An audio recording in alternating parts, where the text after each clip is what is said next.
pouvoir découvrir qui l'on est, peu importe son âge, se laisser surprendre à rêver tous ses projets. Mais pour apprendre, il faut partir à la rencontre de ces formateurs et formatrices qui ont compris que nos envies de rêver comptent. Chacun ses compétences, chacun son expérience pour l'optimisation des chances.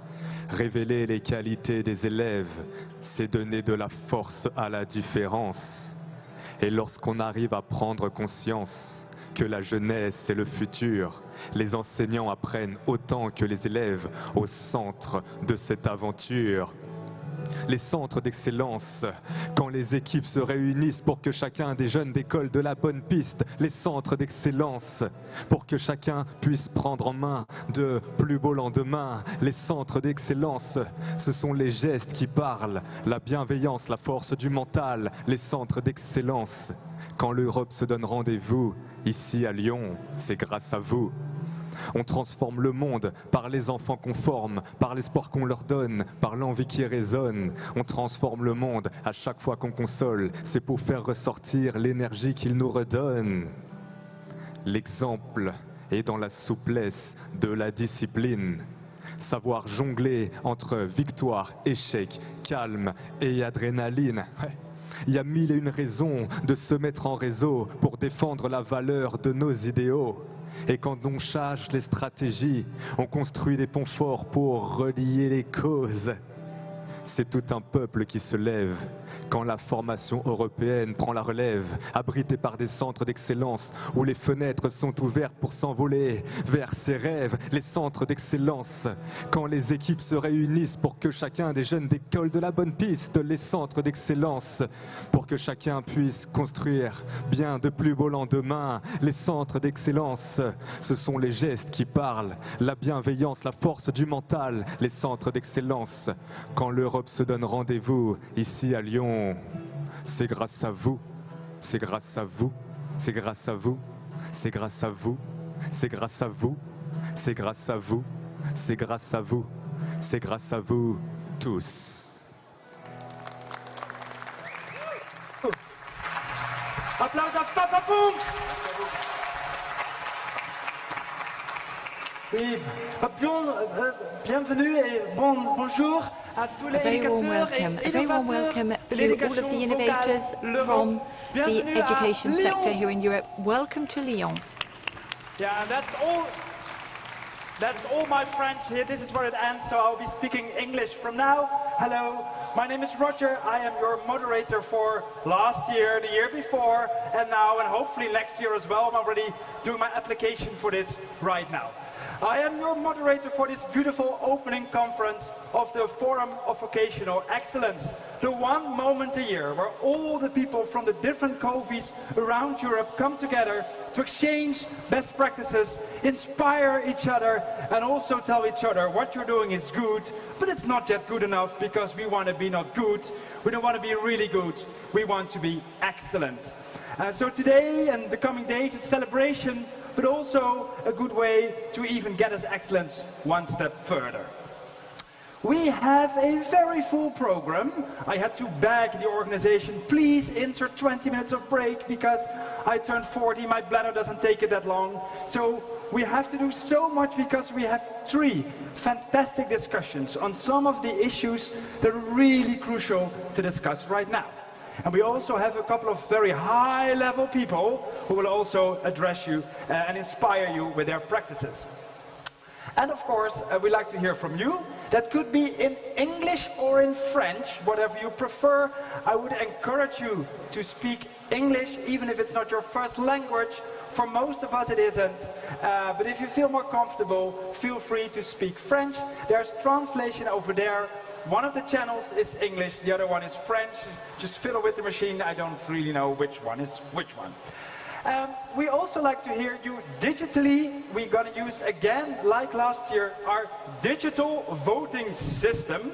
And for that you would expect probably Melanie, but she is soul searching somewhere in Bali, I heard. So that's weird, but thank God we have Laura as a new Melanie. Laura, welcome to you. Hello everyone.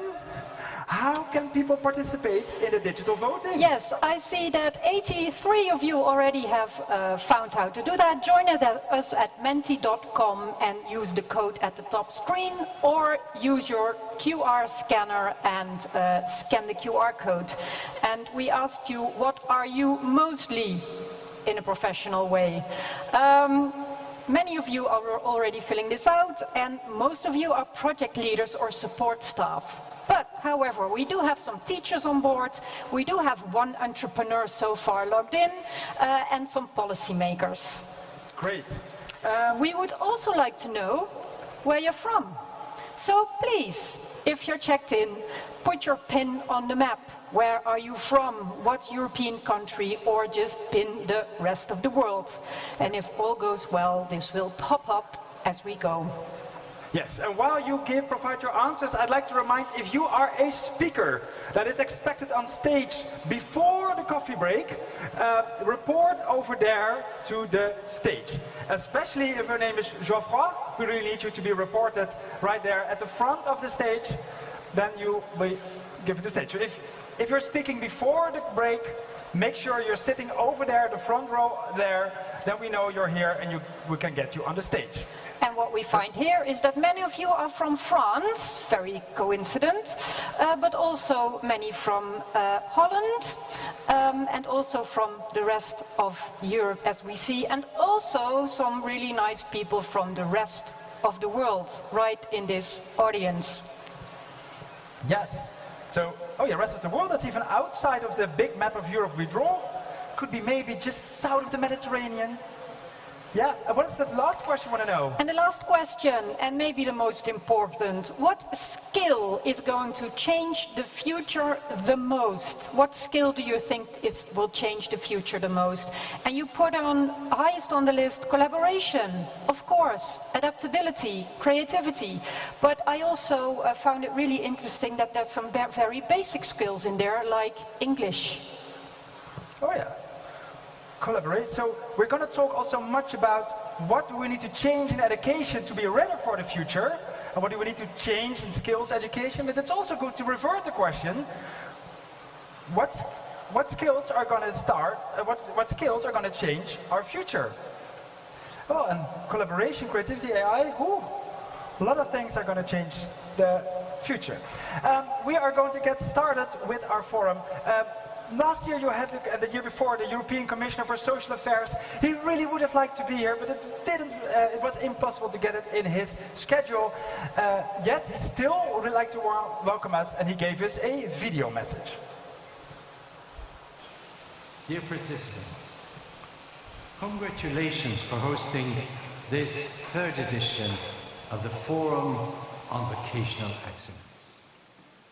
What a great celebration of vocational education and training.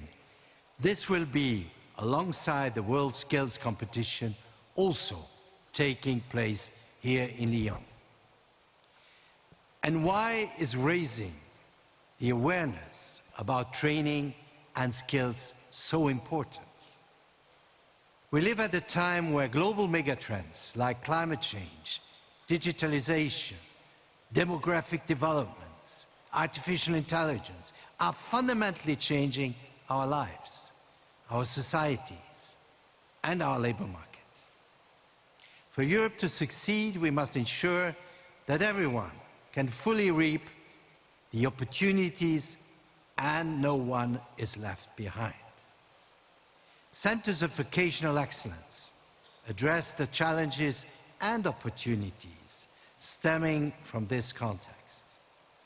This is a crucial element because we know that many of the current shortage occupations and the job opportunities that the green and digital transitions are bringing are linked to technical profiles. Most of the centers are working in key areas, such as advanced manufacturing, water technology, artificial intelligence, and digitalization, while at the same time focusing on inclusion. During the Forum on Vocational Excellence, both in the Basque Country in Spain and in the Netherlands, I have had the privilege to see firsthand what the centers are doing state-of-the-art technology, innovative solutions, as well as partnerships with research and innovation actors, businesses, regional and national authorities, and social partners. I was really impressed, and I really urge everyone to share these experiences more widely, so that we can finally change that misguided notion held by some that vocational education and training is a second choice. The forums show the impressive success of that to qualify young people in skills that businesses are looking for. At the same time, the cooperation between VET providers in different EU countries provides the personnel and professional enrichment and stimulation of international exchanges. Up until now, we have ensured funding with Erasmus Plus for more than 50 centers of vocational excellence. Our plan is to reach beyond 100 EU-funded such projects by 2027. But this is only the start. President von der Leyen announced in July, as a legacy of the European Year of Skills, the creation of a Union of Skills, an EU vocational education and training strategy, as key initiatives for the next Commission mandate. This event provides an arena to share, to learn, and to discuss the inspiring practices about vocational excellence that can help boost competitiveness in the EU. It is also an opportunity to find new partners for future collaboration. I wish you all a wonderful experience. Wonderful. Thank you so much, Commissioner. And we're going to talk much more about the sustainability of the CoVEs. Last year we had this European Year of Skills, how we can make sure that it wasn't just a nice year last year, but that this laid the foundation for the Union of Skills. We're going to talk about that much more after the break. I'm going to call forward our first speaker to welcome us. He is the High Commissioner for Vocational Education and Training in France, which means he's appointed by the government to run around between the Ministry of Education and the Ministry of Labour to make sure that their efforts on VET education are in sync with each other and helping each other. Please give it up for Geoffrey de Vitry. As we are running this show as a Swiss clock, I'm going to be very strict on speaking time to all my speakers, including you.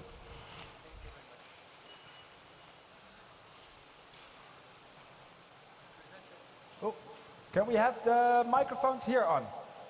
Yeah, let's try it again, else I'm going to give you this mic. Oh, yeah, this is probably going to work better. Does it work? No, it doesn't. Use the hand mic, yeah. Uh-oh. No, still, just try this one? Yeah. Okay. Thank you very much. Representatives of the European Commission, representatives of centers of vocational excellence, representatives of vocational education in Europe, ladies and gentlemen, dear friends. It is a great honor for France to host the International WorldSkills competition. This VET Forum is a fantastic opportunity for France to demonstrate the priority that it gives to increasing vocational pathway through reforms of apprenticeships and vocational high schools. In the fruitful discussions we will have, we will explore the meaning of excellence in vocational education. This is the theme of the first roundtable. What is excellence and where to find it? We need to recognize the possibility of bringing every professional gesture, whatever it may be, to a degree of excellence. This is what the champions will prove to us throughout the week in the 59 competing professions. And why seek excellence? What are its virtues? First, at the individual level, its virtues are immense. It provides a huge personal satisfaction. It offers opportunities to young people who are wondering about their future. Second, at another level, it ensures the competitiveness of companies by upgrading and transmitting skills that allow them to survive and grow. Finally, at the territorial and national level, excellence is key to the success of major transitions for a society to exist and for a country to move forward. Another question is, how can we create the conditions for excellence for the youth throughout Europe? Excellence is the exclusivity of those who are never satisfied because they always strive for more. Competition is a way to achieve excellence, and WorldSkills is certainly a venue for such competition. But we should not forget the collective aspect that is fundamental to achieving excellence. At the individual level, the foundation of excellence is the partnership between a young person and a trainer. It is the trust that a teacher places in one student or an expert in one's competitor. It is a matter of mentoring and guiding in life. A second level where partnerships are necessary is between schools and the economic environment. We must absolutely consolidate this link between schools and the labor market, and particularly between vocational high schools and the labor market, which is at the very heart of the French reform of vocational high schools launched in 2023 by former Minister Carole Grandjean.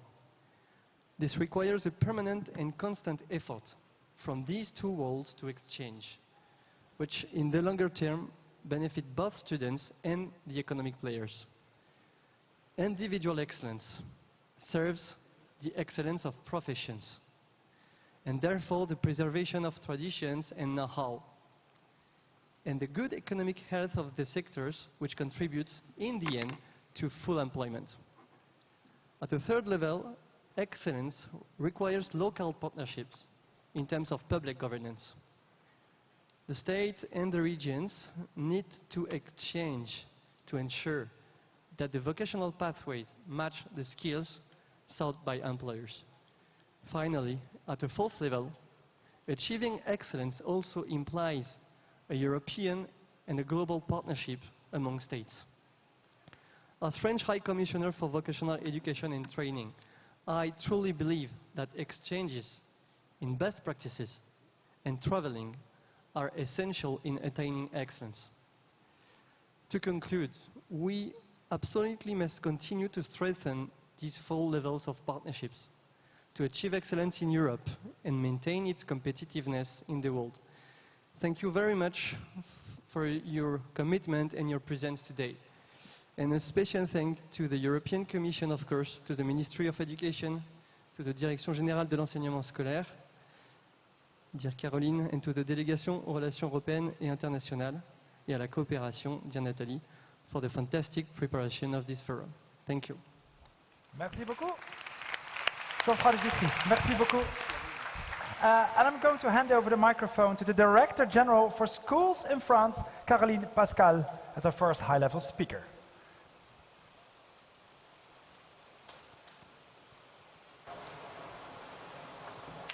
Yeah. And also the microphone for you, your time is there. Messieurs les ministres, Monsieur le Haut-Commissaire, Mesdames et Messieurs les représentants. Ladies and gentlemen, Minister, European Commissioner for Jobs and Social Rights, ladies and gentlemen, I am delighted to take part in this third forum of centres, vocational centres of excellence in Europe. Delighted that we are hosting it here in France, and especially at the time where we will be hosting the WorldSkills competition. It's a wonderful opportunity, as Geoffroy just said, for all of us to meet together within Europe, within the market, because we all have the same ambition to to prepare our young Europeans to work tomorrow and to bring them to a level of excellence. And amongst ourselves also, it's important to share best practices to really bring the best out of our students and to ensure the best of our job market. So since 2013, there has been a lot of work carried out on our different campuses which prove or bear witness to the collaboration between professional insertion, so professional putting onto the job market, and the training centres, and they have shown their mettle. European excellence that all of you are representing here today is part of an ambition which could be stronger, with greater hopes for the future in terms of vocational excellence. And what we are doing today is a way of bringing solutions to society as a whole. Here in Lyon, with the European Centres of Excellence, with the competition, with WorldSkills, which is opening tomorrow, with our champions.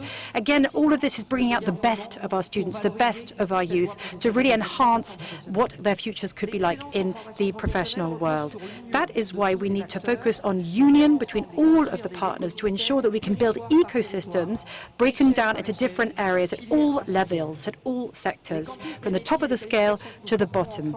So this is to ensure that people will come out with the correct qualifications to move into the right market, to have a pertinent network of people to work for, to ensure that they can concentrate on specific sectors and skills, which will obviously meet the needs of the country at a national or regional scale at the time. So it is made to measure. What we hope to therefore do is to ensure that schools, training centres and higher education establishments can all move together with continuous training and initial training centres, and also to companies and educational labs can move together to ensure this excellence for our youth, and also to give them a guarantee for the future.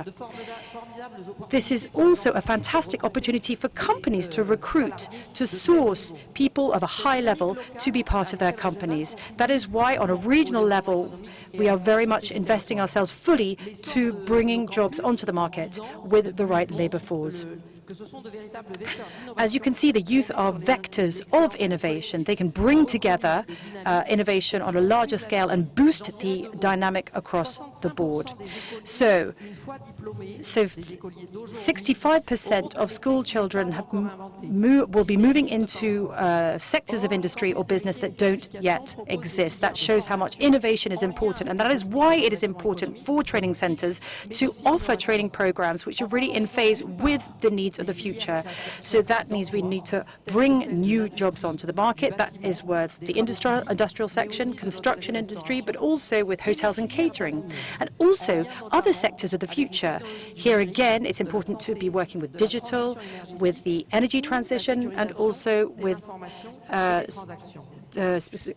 securing information transaction.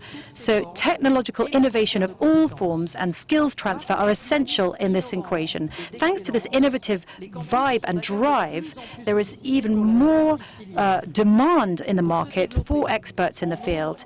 And so to boost the quality and quantity of those who could step up to feed that need, it's important that we work on projects such as France 2030 that will be presented later today.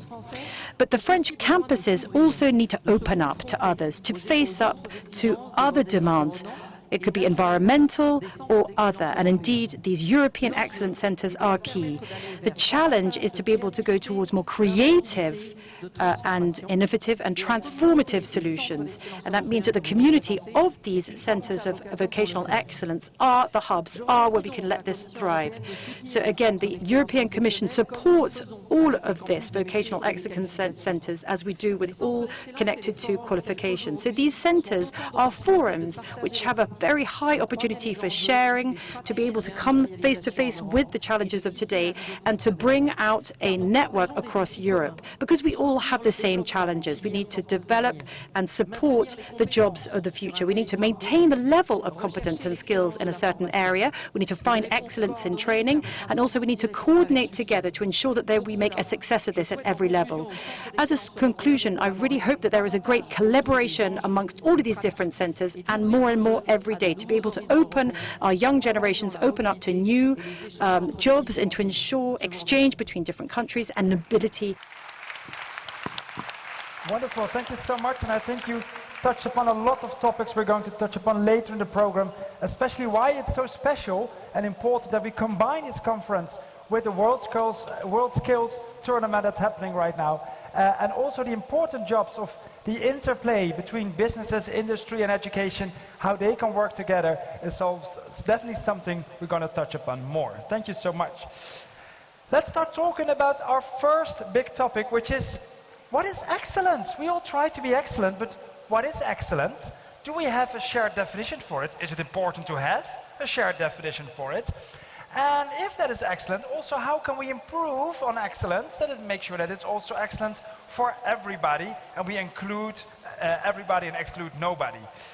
Or is it okay if there are differences in Europe, or should we all work towards one big model? That's what we're going to discuss in our first panel. Can I give a round of applause for Manuela Gelling, Jean-Luc Ripoteau and Ricardo Lamadrid. Please join us on stage.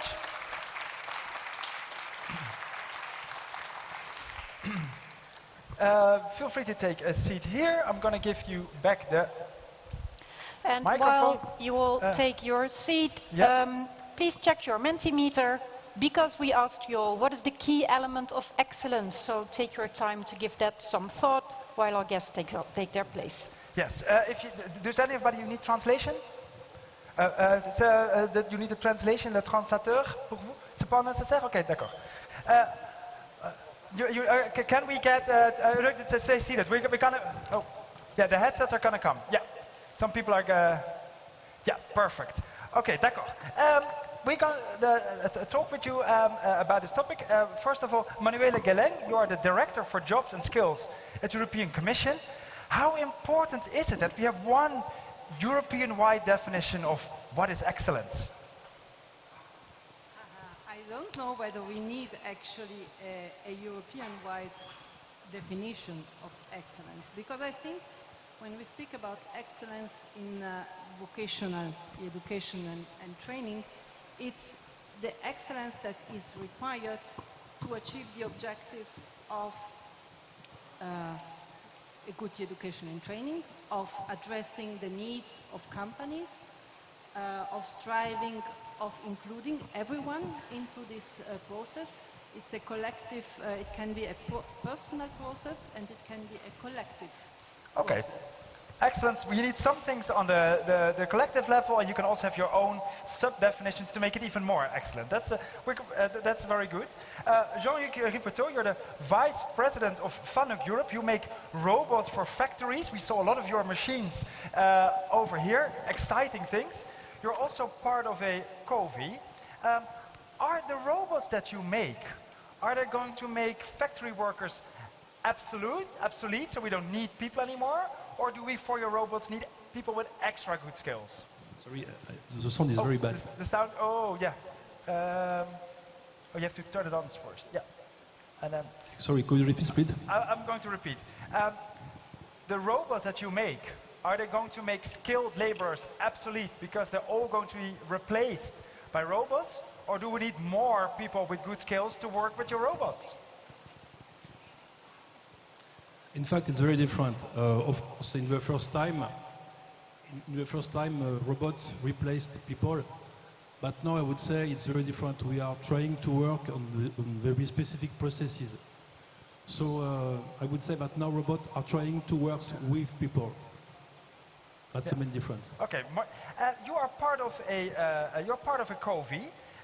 Does it help you to get the people that you need to have in your company? The big problem we have in France is to find engineers and technicians who are able to be efficient immediately, because French companies want to have engineers immediately efficient. And due to VT, CMQ, because there's three words for the same thing, we are able to provide, to do a good job. For example, we have a very good experience close to Évry with the CMQ. We have universities, we have research, we have schools, and together we are providing very good engineers. Okay, thank you so much. Ricardo Lamadrid, you're the Director General of Technology and Advanced Learning of the Basque government. And I think still the Basque model is for a lot of people in Europe the guiding star of excellent vocational education. What is the role of regions in regional authorities to create this excellence? Yes.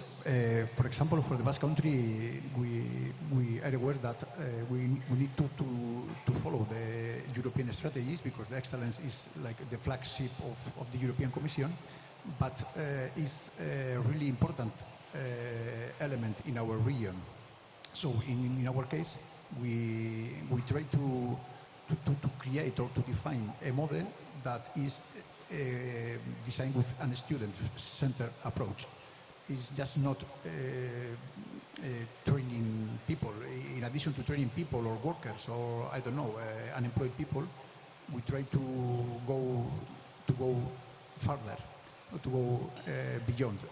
For example, the vocational training schools need to help the near ecosystem, need to help the SMEs being more innovative, help our students creating companies, help our SMEs in applied research and innovation projects to improve the products, to improve their services. So excellence is more than just training. Yeah, it's the whole ecosystem thinking. That's important.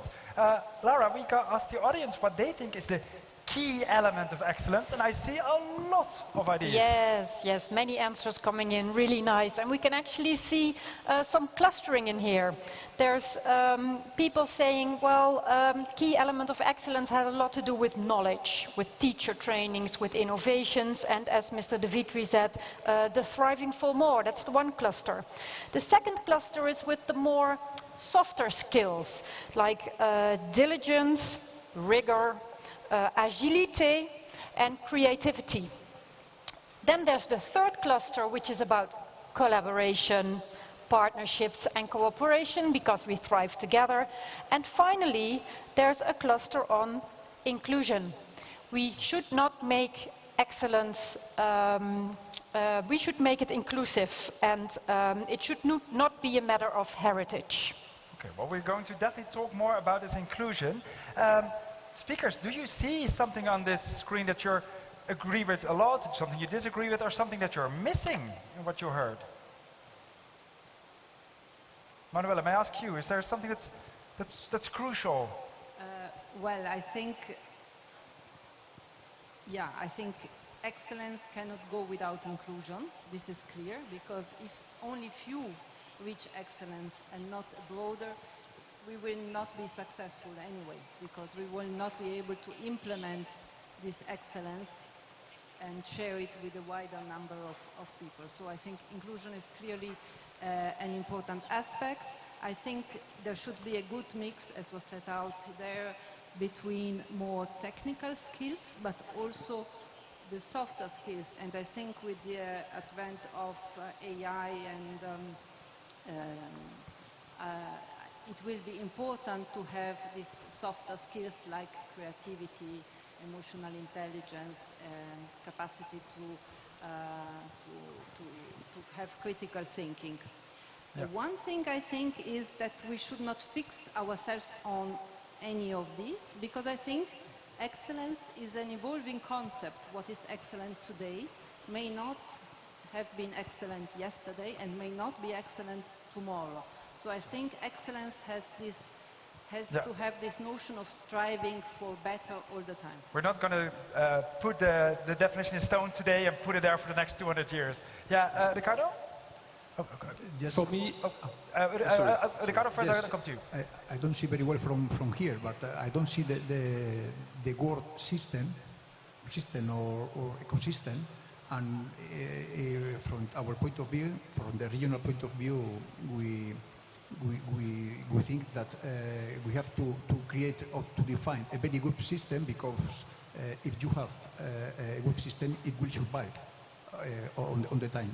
And for example, the content is going to change. We have living a very fast changes. So in our case, for example, a system or ecosystem or any other word with a similar meaning is the key. Yeah, Jean-Luc?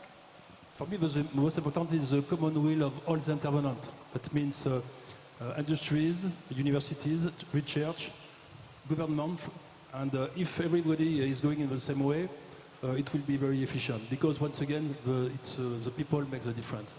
Okay, and we saw it a lot also on the screen. It's this thinking in ecosystems, and can you be excellent if the industry isn't well involved?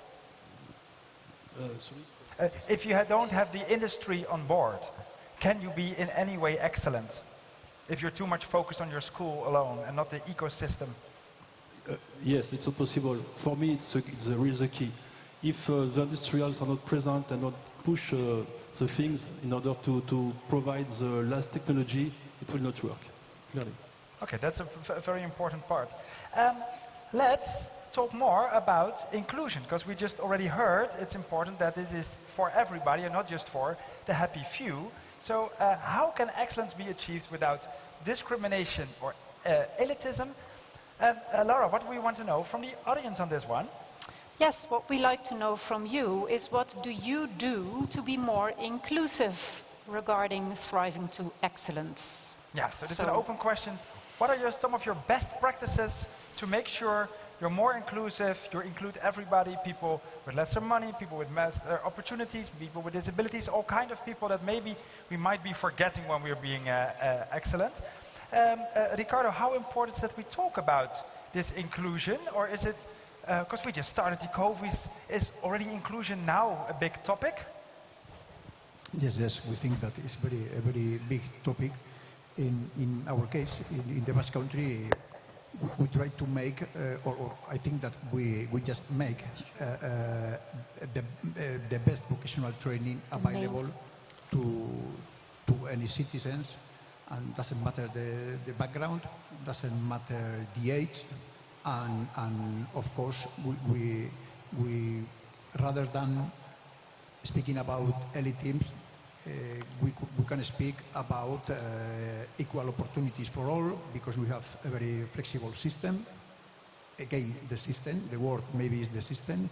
We have built a lot of bridges between the different levels, education levels, and of course we have to define a very inclusive model of vocational training. Yeah, Manuela, what are the groups you're afraid of that we might forget? What are the groups of people we have to think extra to make sure they're included as well? Well, I think it's important not to start from the thinking that this is only for this type of people. I think the openness, I didn't see the word openness here because I think this is a crucial starting point. And why do we need to be open to everybody? Well, first of all, because it's socially fair and just, but I think also we cannot afford it. In a Europe where we have a lot of labor shortages, we must ensure that everyone finds their own passion. It was a word which was in the first word cloud, to find the way into the labor market. And that's really the key for me to make sure that everybody is on board. Is this labor shortage a problem, or also a little bit a blessing in disguise to make sure that, because we can't afford to leave anybody behind, we have to do a bit more to include even those who are not the easiest to include? Is it a good thing also? Well, I would say that this is clearly an opportunity. If we have 8 million young people that are not in educational training or in employment, of course, this is really a need to bring more young people into the labor market, more older workers, more women into the labor market. And I think there, what is really needed is a good skills and job matching that matches the aspirations of the people with the needs of the companies. So do we have to prepare these people better for the jobs we have, or do we need to change the jobs we have more to the people that we have?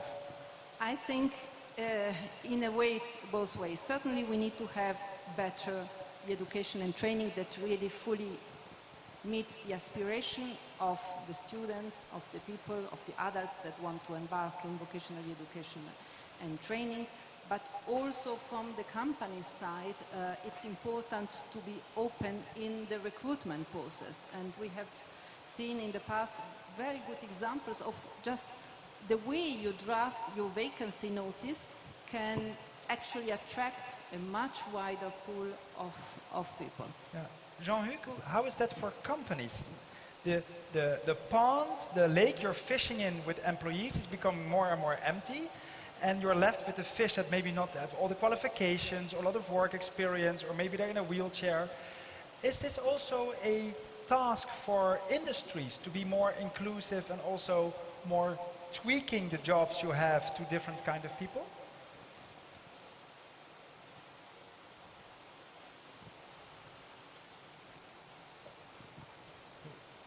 You have some Trump.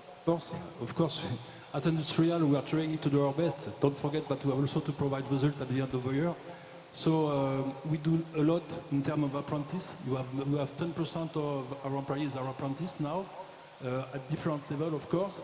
But as we work in high technology, it's not so easy to hire people who don't have the right level. It's also why we work a lot with the same CoVE, VET in Evry, for example, because we're able to provide many trainings at different levels, and after we can hire the guys. Okay, so also here the play between vet education and is key to success. Absolutely, absolutely. Okay, well, Lara, what do we hear from the audience? Yes, we hear a lot from the audience. And we started with, let me see if I can share this with you, someone who's saying... 2 fingers up, that's... two fingers up. Somebody who was saying, there's no way. Inclusion is really the opposite of inclusion. But obviously there's a lot of people that do think there's hope for us. And they mention it really requires a change of mindset because everyone has value. And it requires to active listening and curiosity towards difference and being very flexible in that. It also requires that you reduce barriers and that you make tailor work for individual paths. And the second active one is that you have to actively create links between educational levels. And if you do that, you really get an inclusive excellence. Well, that's a really good summary. But yeah, we live in the age of AI now. What happens if we make AI do the summary that you just gave? Let's see. So we ask AI now to cluster all the things that you said. What do we get out of this? Yes, so many responses in diversity in education, listening and communication, so support and motivation, flexibility and adaptation, respect, inclusive language, very important too. And also, you can actually vote on these clusters of answers. So if you want to give these clusters of answers on what can be done to be more inclusive, your vote. Okay, well, while you're doing that, we have some volunteers in the audience with a microphone, the throwable microphone. We couldn't get it to work. We need more skilled people for that. Well, the people are skilled, they just were missing the one cable. It's not the skills that are the problem today. Where are the volunteers with the microphones? Yeah? Who wants to share a nice, good example of how you become more inclusive? And if you don't see a volunteer, just pick out someone. Just go to someone and put a microphone under their nose. Yeah, just someone you think, they probably have to share something. Pick a victim. This is your chance. Yeah, over here. I see someone here in a black polo. They definitely have something to say. Oh, yeah, over here. Hello. Hello, who are you? Hello. Whoa. Hello, good afternoon. Who are you? I'm Dennis from Skive College, T-Shore, CoVE. Okay, how important is the topic of inclusion or avoiding elitism to you? It's important that people can get access to education, and in order to have young people have the possibility to succeed in excellence. Yes. And do you feel that you are fully open to everybody, or still have work to do? Yeah, that's a good question. I think we have some good systems in Denmark that give possibility to have education. If you need IT or something like that to help you get through education, you can get that. So yeah. Okay, you're doing a We good are- job, but yeah, there's on the- still always yeah. work to be done. Yeah. Okay, while we ask the other volunteer with the other microphone to find a victim, yeah, go find a victim, maybe someone in the back. In the meantime, I ask to have way more sound on the monitor. Our panel can't hear what is said in the audience. Pick yourself a volunteer, maybe somewhere in the back. Yeah, go find someone. Yeah, oh, so we have a volunteer, that's always good. Hello, who are you? Loud and clear. I'm Muti, I'm from Morocco, from Egypt. I have a question to the panel about the involvement of industry in vocational education from the perspective of excellence. It is advisable, but are there any risks to the autonomy of vet centers and vet providers when industries are? Oh, that's a very good question. But before you give the microphone back, in Morocco, is inclusion a big topic as well? Yes, it is. We think of people with disabilities. We think of women. We think of migrants who come to Morocco from sub-Saharan Africa, and also some special cases, rural areas, etc. Okay, so what is your best practice? What is something that really works? What best works is to put, for example, gender issues at the top of the agenda, and inclusion of people and of disabilities as well. For example, there was a time when people who were deaf, for example, had some kind of limit in education. Now, the public authorities have expanded, if you like, have lengthened the period of education for people with, for example, with hearing disability. Okay, so put it on top of the agenda, not as the cherry on the cake, but as the base layer of the cake that you have to build. That's a really good advice. Thank you so much.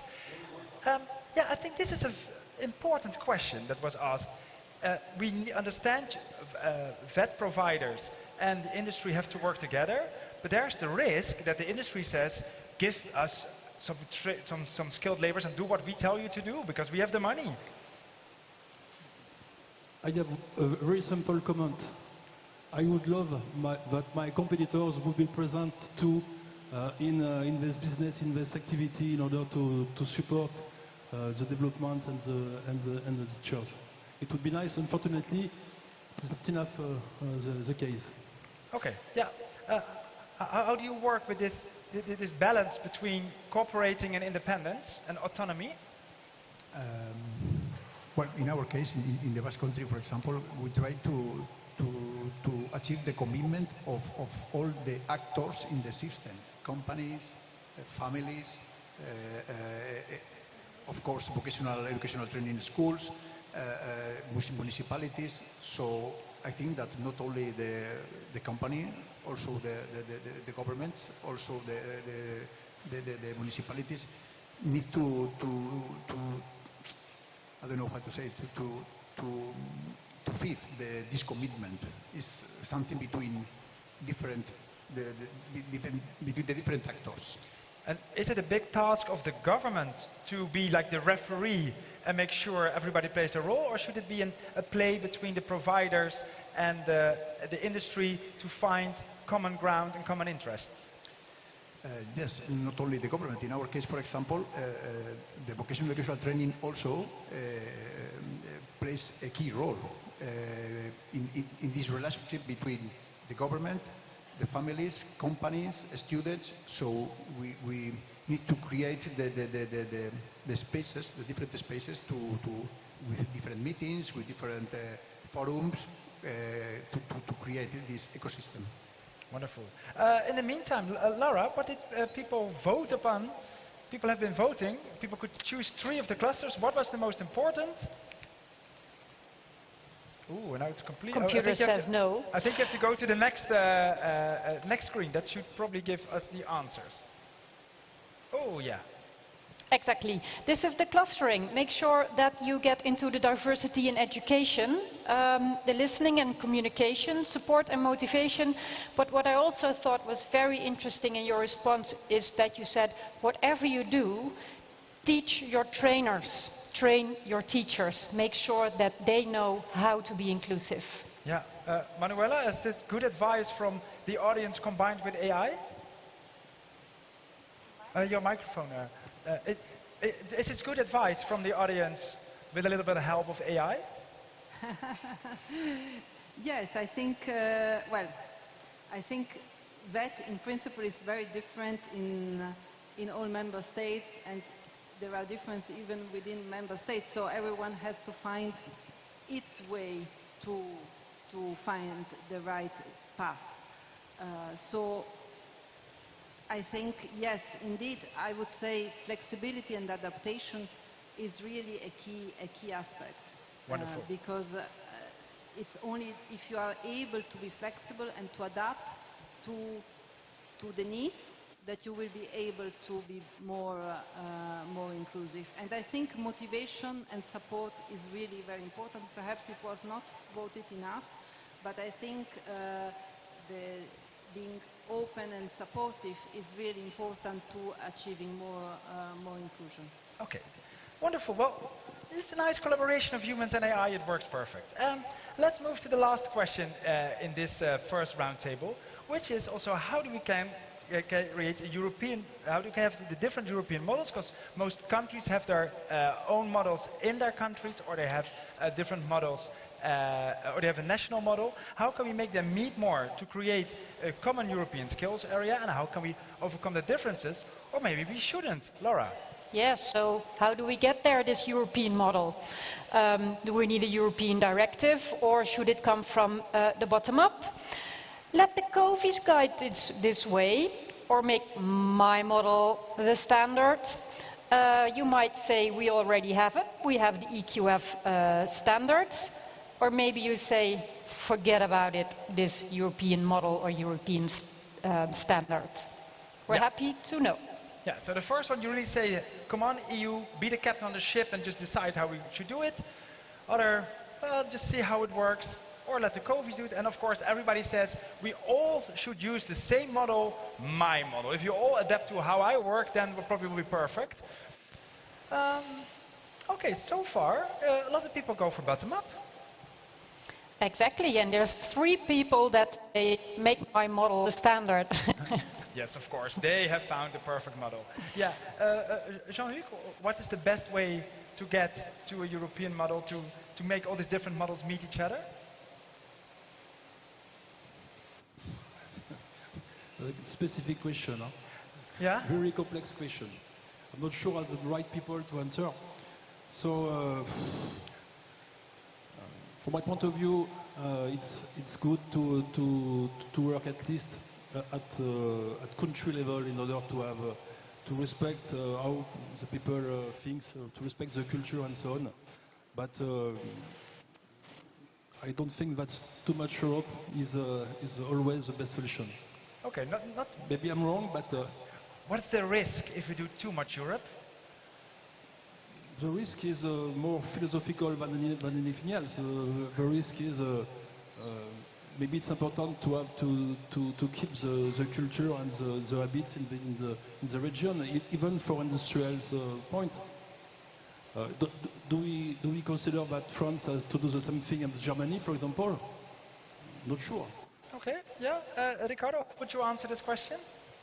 I think the same of my colleague. It's not an easy question, but today we are here celebrating the 3rd forum of Centers of Vocational Excellence, and from our point of view, is one of the best initiatives nowadays in Europe, because I think that it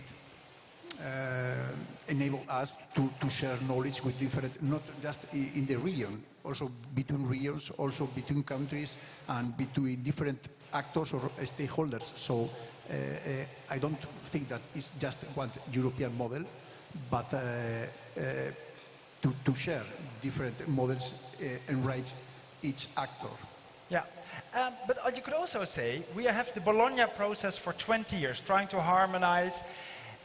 We get far, but maybe not far enough. We just had a report by Mario Draghi, who was very fierce, saying the way we improve, the way we work on skills, and the way we harmonize in Europe is too slow because the world changes so fast.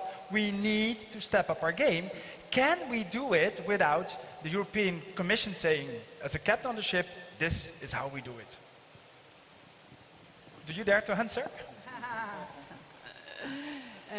Well, I think the Commission President in July, when she set out her political guidelines, said very clearly that we should have a union of skills, as in Draghi's report, and that we should value all skills wherever they were acquired and how they were acquired. So I think we agree that we should look at ways to make the skills that one acquires in one place also accepted somewhere else. And I think this is the way forward. We have tried it in various ways. You have a question there, the EQF. It says it's a translation method to see what is one's qualification in one country, to what it corresponds in another country.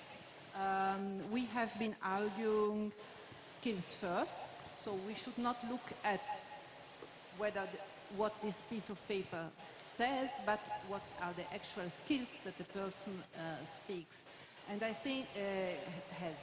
So I think if we look at the union of skills, we should rather focus ourselves, can the person do the job, rather than the qualifications that the person has. That sounds good. I'm going to look into it. If someone wants to add something to this discussion, feel free. We have a few more minutes. So I don't see any volunteers yet. Maybe you'd like to add something? Just a point regarding Europe. I work in a company. I am vice president of FANUC Europe. We have 23 subsidiaries in Europe, and all the subsidiaries are different. All the cultures are different, and we try to work together. It's okay, it works, but the harmonization is not simple. Does it just take time? In 50 years it's all different, or it's good, it will always be? In 50 years, I don't know. But right now we have to do top jobs to try to harmonize, for sure. Okay, so not one of these answers is the answer. We need a little bit of everything, and we need to find a nice way to make all these different models work a little bit. And step by step we get there, and we probably won't be able to push it too much. I'm giving one more time in the audience. No, I see no hands. Well, next time we're just going to appoint more volunteers. I'm going to thank you so much. Can I get a big round of applause for Manuela Geleng, Jean-Yves Ripoteau, and Ricardo Lamadrid. Thank you so much.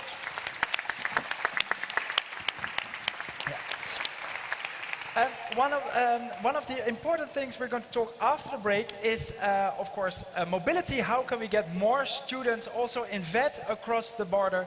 And how can we also get more students do their apprenticeships across the border? One organization working very hard to get that mobility going more is the Euro App Mobility.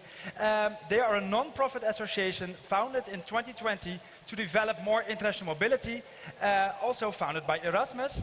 And they bring together 20 networks of VET centers in different ways to make sure they improve the way they send out their students across Europe and their apprentices. Here to tell us more about how to do that is the founder and president of the Euro App Mobility, Jean Arthuis. Bonjour.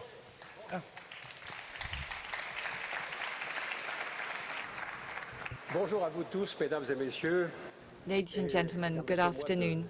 I would like to say a very big thank you to you. Thank you very much for having passed the floor to me within the scope of this forum on vocational excellence.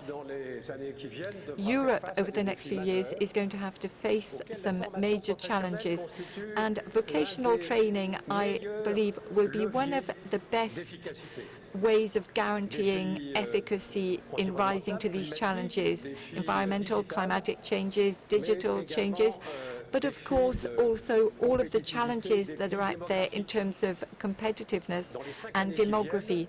Over the next 5 years, Europe is going to lose approximately 10 million active citizens. In other words, vocational training and the training of our talents is a major challenge that we can capitalize on.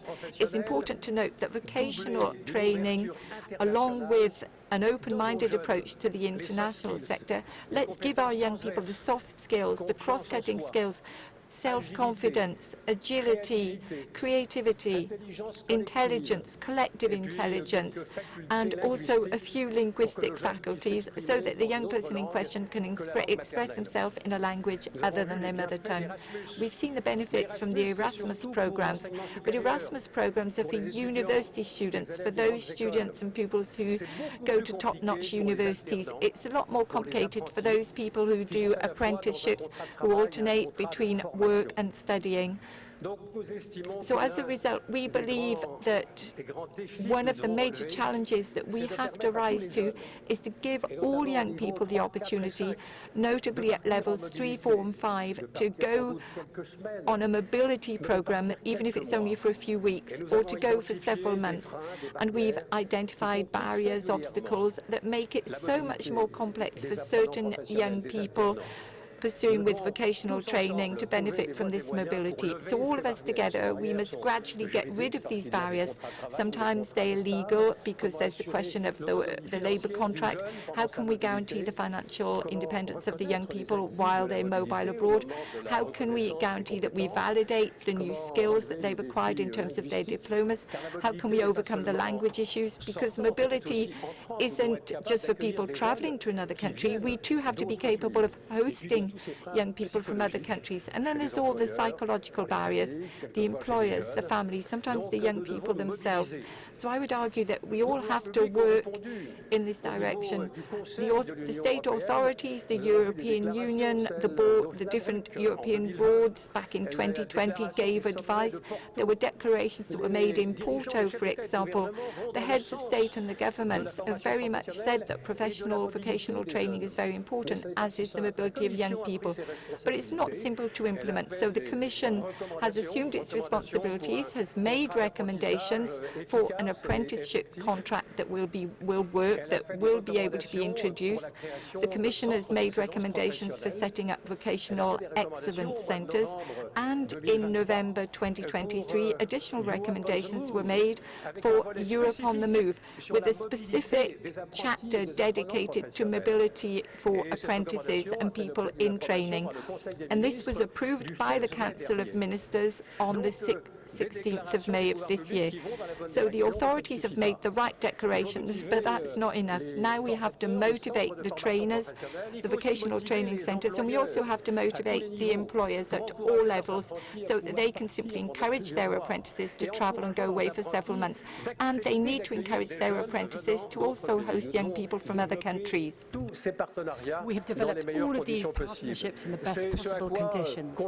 As you can see, this is what our association Europe contributes to. We were in Brussels for the General State, and we have highlighted the role of Erasmus in each member state in Europe, and also it's important as a catalyzer for developing projects in each member state. So we have to be a reference in professional training centres, and that is something that we have brought out. And I have had a dream for a long time, because I think that these professional centres of excellence will make in the future, there will be, if you like, hothouses of mobility. They will enable young to thrive and to move out to other places within Europe. That means they'll be able to bring together at least 4 partners per centres, or at least 4 or 5 ecosystems per centre within the European Union, and that will really give the most optimum conditions to ensure that these young apprentices can go beyond frontiers. So that is what we talk about when we talk about mobility, and I think that somebody would be able to spend a month or 4 months in another country, and there they could have a special certificate to recognise the qualifications that they have obtained, and that qualification can be validated both in the visiting country but also in the home country. So that means that the capacities, the professional capacities that are learned during this period abroad will be recognised. These are the challenges that we face, and I have every hope that we will be able to, together and amongst all of the centres of professional excellence, to be full catalyzers, activators of mobility at every level, and especially for 2, 3 and 4 level. And I also think that when you think about these centres of professional excellence, you will be able to define your real needs, to be able to recognise and validate the skills that are adopted by those learners in the new countries.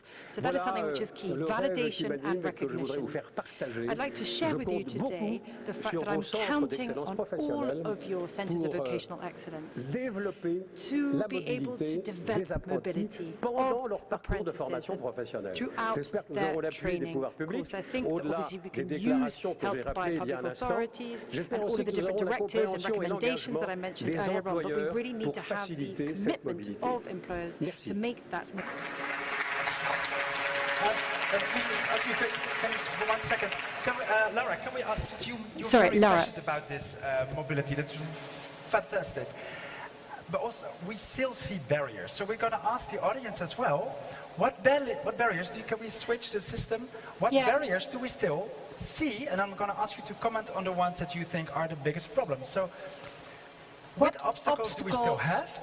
And also the question, what we sometimes see is that new barriers emerge. For instance, in Denmark, they had unpaid internships. They said it's not fair if interns do not get paid.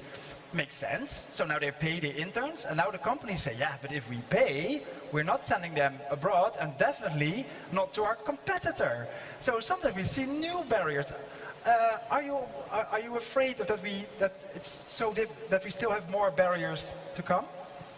Je suis conscient qu'il y a des barrières.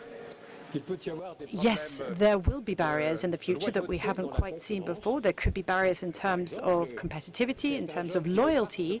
There may be some young members of the community who don't want to go into vocational training. Why? Because they want to do so only once they've got their diploma or their degree. And that is where, Erasmus can be an opportunity to go away for a few months. So what I think you need to do is to overcome that obstacle or that hindrance or that hesitation. I think that the national authorities in certain countries, and indeed regional authorities, and even sub-regional authorities in some countries within Europe, are places where the centres of vocational excellence have an opportunity to thrive. We should be able to be in contact with these different levels, have a discussion, because the future depends on training to develop talent. That is our responsibility. Therefore, most of these barriers are artificial, but we must continue nonetheless to keep moving together. Free movement of people and talents. We've got to stop the fragmentation, especially in terms of diplomas. Mr. Draghi indeed publishes reports saying that each European country is going to lose 2 million workers if we don't develop the wealth of the European workforce together. Otherwise, we're going to lose 2 million workers. So I really do think that professional training is in the right place to be able to provide a solution. So we're talking about mobility, and people think it's only for people who are in further studies. No, we need to change that mindset. We need to make it more mainstream, available to all, and Erasmus is a key player in that.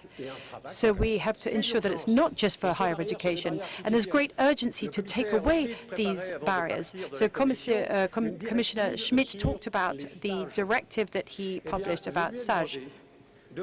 So I'm going to ask Mr. Schmidt to focus on these directives on SAGE to ensure, the placements in terms of professional training, to ensure that these work placements have a specific status, a recognized status across Europe, that it's more formalized. Barriers that we see now, we're going to give them to you, so hopefully you can help solve this. And also after the coffee break, we're going to talk much more how we can this mobility at least up to 12% and up more. Thank you so much. A big applause for Jean Arthuis. And lastly, before the coffee break, I'm going to give the floor to the voice of the regions, because the regions are so crucial. We keep hearing that in this part. So I'm going to give the floor to the Vice President of the region in charge of education, Marie-Florence Bulton-Rombaud.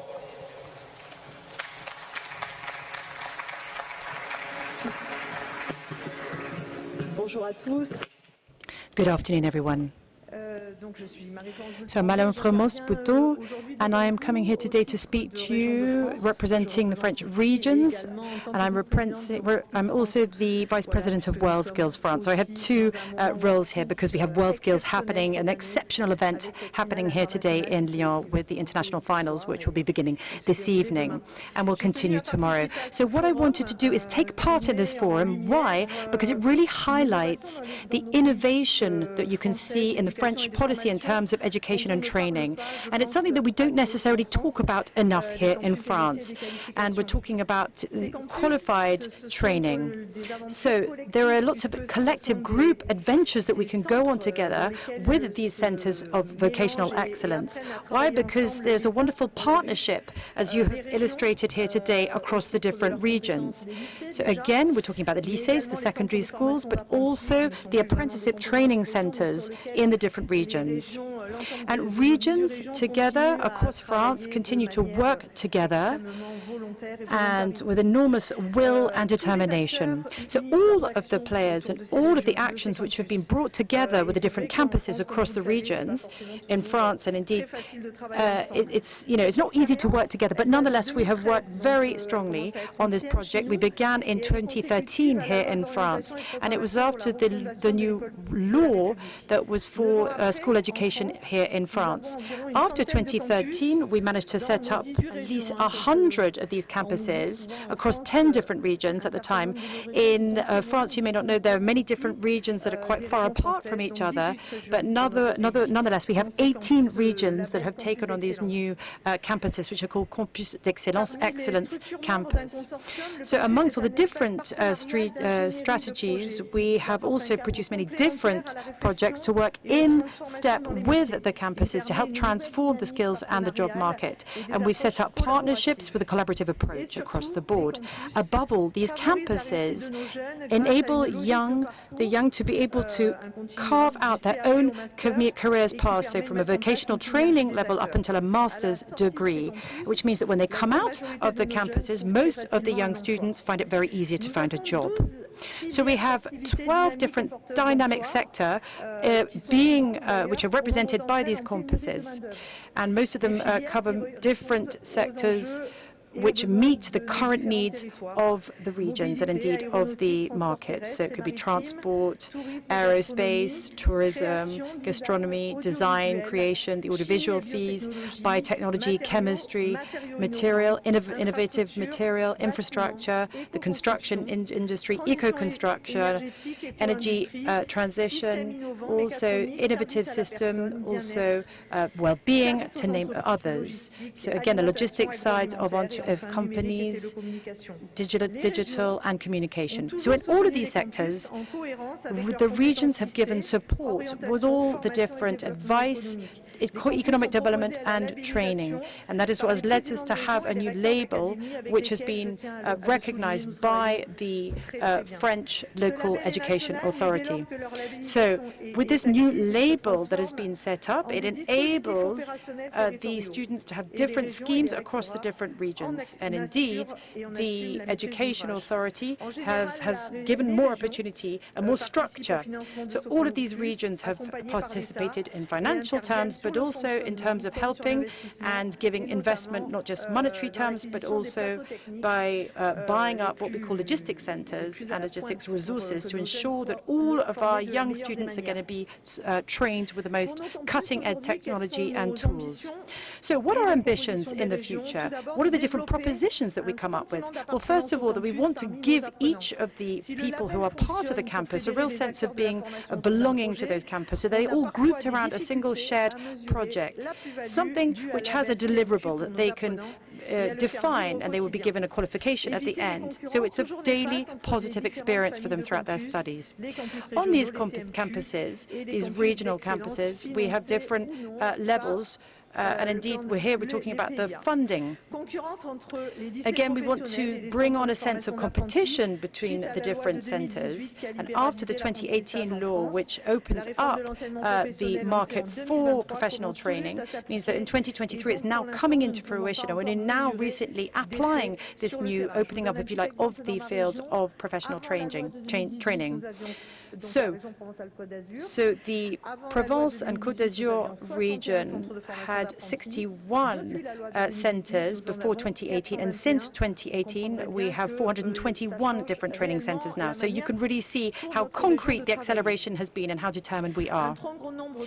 And many of the campuses in the regions has been able to really mobilize their means and work together, enabling them to be more efficient in the long term, enable them also to share experiences and also means of being financed. So this could be national or international financing. That means they can share their resources, develop synergy, and also develop projects together amongst the different campuses across the different regions. So this works only if French national education plays its role. So that helps in terms of giving the special training label. So we use obviously the inspectors who come from the French national education system to help us be operational and work across the board to give a gelling factor. So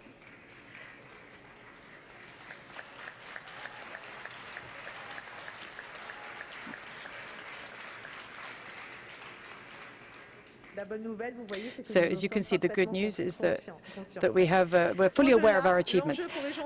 Further than that, we want to guarantee that each area has the necessary skills to be able to feed the economic development of their personal region. And as I said earlier, in the 18 regions that we've got La Réunion, we've got Brittany, we call the big eastern area. All of these areas or regions have very different contexts and different economic circumstances. So what we want to do is to ensure that each area has the necessary skills to be able to feed the needs and let the economic context thrive, and to ensure that the young from those regions can find a job. And that is something that we all want, obviously. We want the young from our regions to stay in our regions, where they grew up, where they've created their contacts, and where they were trained. So that's why we have created what we call a map of training, to ensure that there is a harmonization of qualification across the different regions. That's still under debate, but that is one of our projects. Thank you very much for listening.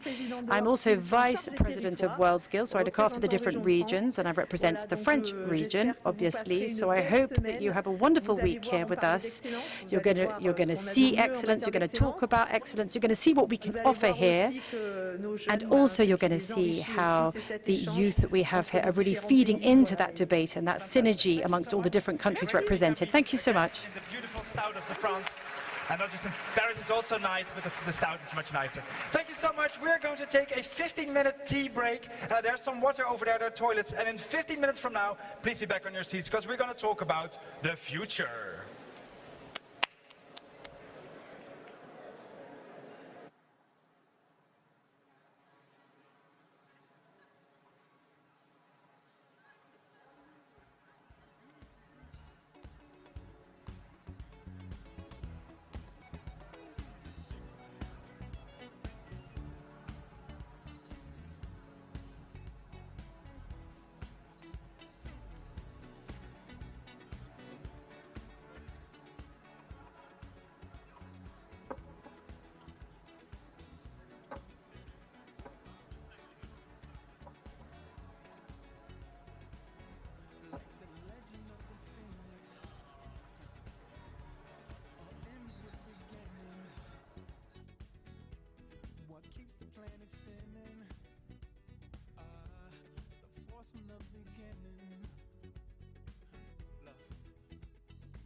night to get lucky.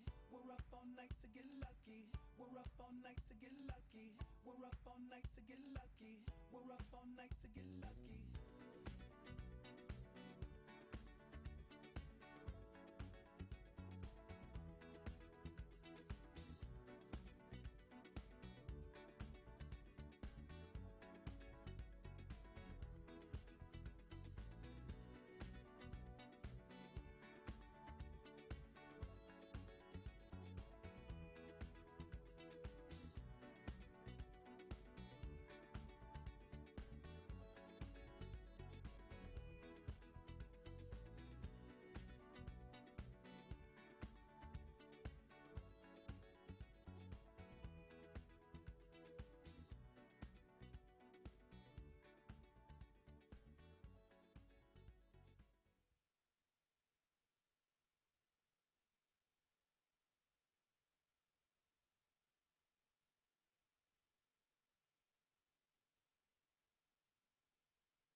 fucking kidding me?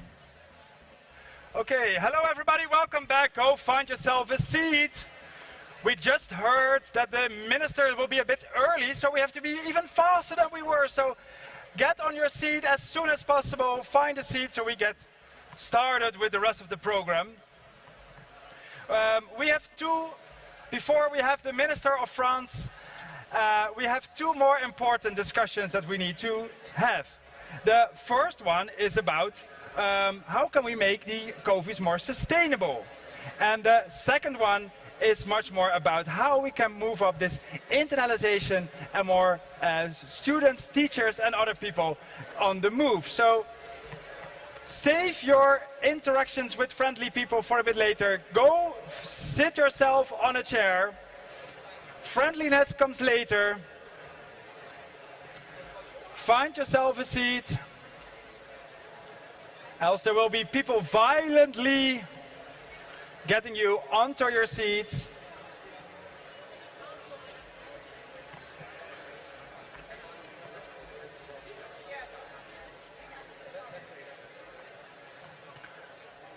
Okay, so find yourself a seat. There's still some beautiful VIP seats here in the front. Those are definitely the best. Still some people coming from the back. Yeah, get yourself a translation. Yeah, take a very quick picture, be quick, and get yourself on a chair. Get yourself on a chair. Yeah, okay, we are going to get started. Before we go to our first round table, today is something special because we're not just alone here with our beautiful forum. We do this in sync with the big WorldSkills finale, and I've seen some of the things around this building, and they're going to have the big opening tonight. How special it is that we have these two great events together. That is not happening every day, and that's why I like to give the floor to Florence Povy, President of WorldSkills in France. Florence, please join me on the stage.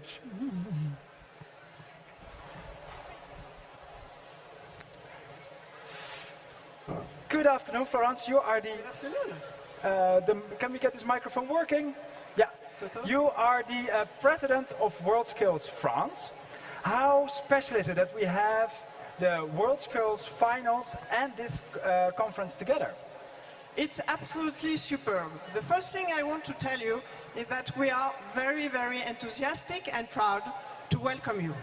Enthusiastic because you'll see from tomorrow on a bunch of young people just fantastic, full of commitment, full of excellency, full of performance, full of courage, full of passion, full of proudness of carrying the colors of the country.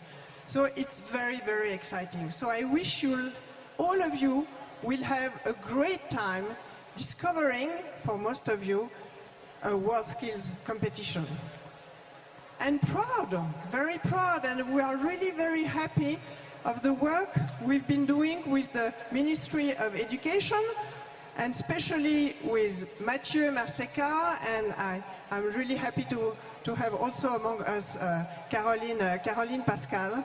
It's great that we have worked together, because at the end, we are following the same goal, the same target. We have the same target, to improve through excellency, through performance, through the fact that each young person of our country can realize himself or herself through skills. We have the same target, to improve all of that. We have different ways, but the same target. And I think it's great that there is this first opportunity to meet together, to get to know each other, and if I have a wish to express, get addict WorldSkills, and then we'll combine our common addiction to work forward and to build together a better future of vocational training. Thank you to be here. Have a wonderful, great time, and new meetings together will always be wonderful to live. Thank you so much. Wonderful, thank you so much. And we are going to definitely enjoy the coming days, the beautiful WorldSkills. competition with the grand opening tonight, which you can all watch from the fan zone. So you don't leave after this straight away. Stay for the grand opening of the WorldSkills. Let's talk more about how we can make this CoVE more sustainable. To that we have Boudewijn Grieving, Peter Thiele, Pulvi Torsti and Chiara Riontino. May I invite you to the stage?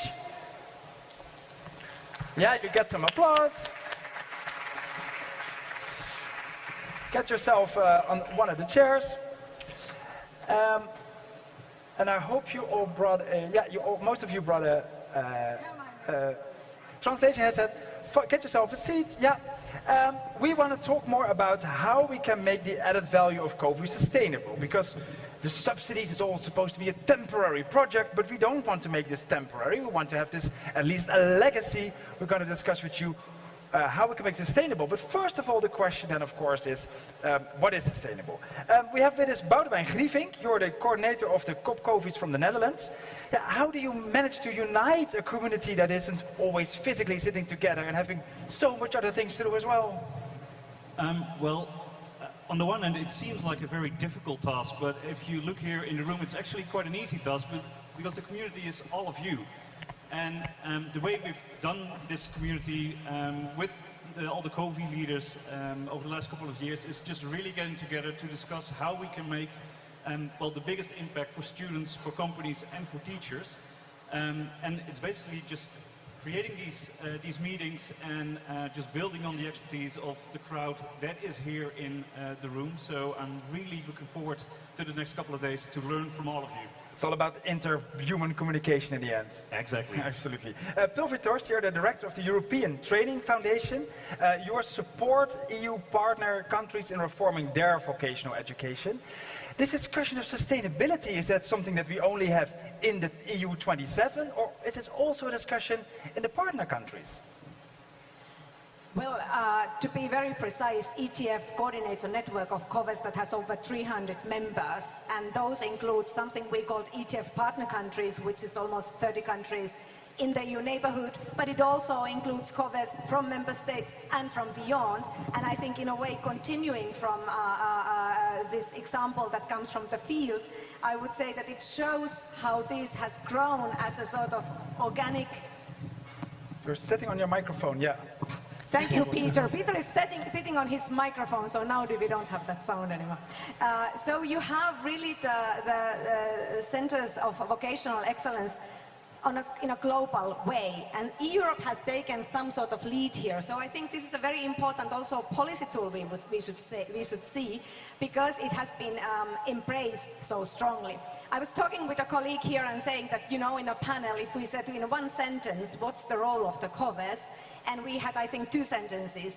They are the sort of, CoVEs are the vehicle, they are needed for change, for reform, and they are needed for internationalization. So it really is not a European bubble, because it is already a network of over 300 actually players and growing sort of organically, which is quite unusual in today's world. How important is it if we talk about sustainability, we talk about not just the 27, but the 27 and the 30 around us? Of course, we have to first define if we mean by sustainability the network of CoVEs. The sustainability comes that there is certain strategic platform for it. So they are part of the wet strategies that we built, because they really have shown to be instrumental in actually developing systems in their countries, in the regions, as the French example was actually mentioned here. We are also being actually at the moment contacted as ETF by certain countries, such as New Zealand, who wants to use the tools of CoVEs that have been created to do the self-assessments, so-called ISAT CoVE, that the CoVEs people will know here. And so to your question, how important they are for sustainability, so then we can of course turn it also sustainability of CoVEs into the sustainability of the world when we talk about green and digital transitions. All CoVEs here know how important this network has been for the development, discussions, exchanging of good practices, creating ecosystems, and having really the tools that, for instance, ETF has developed in that particular field of sustainability. Okay. Peter Thiele, you're the Deputy Director for VET Policy at the German Ministry of Education. We just heard already, also the Draghi report says the world is changing so fast, so the biggest challenge for VET be adaptive and be able to change. When we talk about sustainability, I think we're here to put things in concrete and make it solid. Is there a risk the more solid we make it and the more sustainable we make it, the slower we make it? I don't want to start a definition on sustainability, but I think we talk about three things when we talk about CoVE, concrete. The one is, what is the added value for the member states? And there is one part of sustainability we can talk about. The other is, what is the content? And that is sustainability in the sense of hydrogen technologies, green technologies, where CoVEs work on. And the third thing, which is most important, is the sustainability of the project results in CoVE. The projects go for 4 years. They have 4 million. But what happens after? And we have a lot of experience in Germany how to proceed to have a transfer process into the system, onto the system level.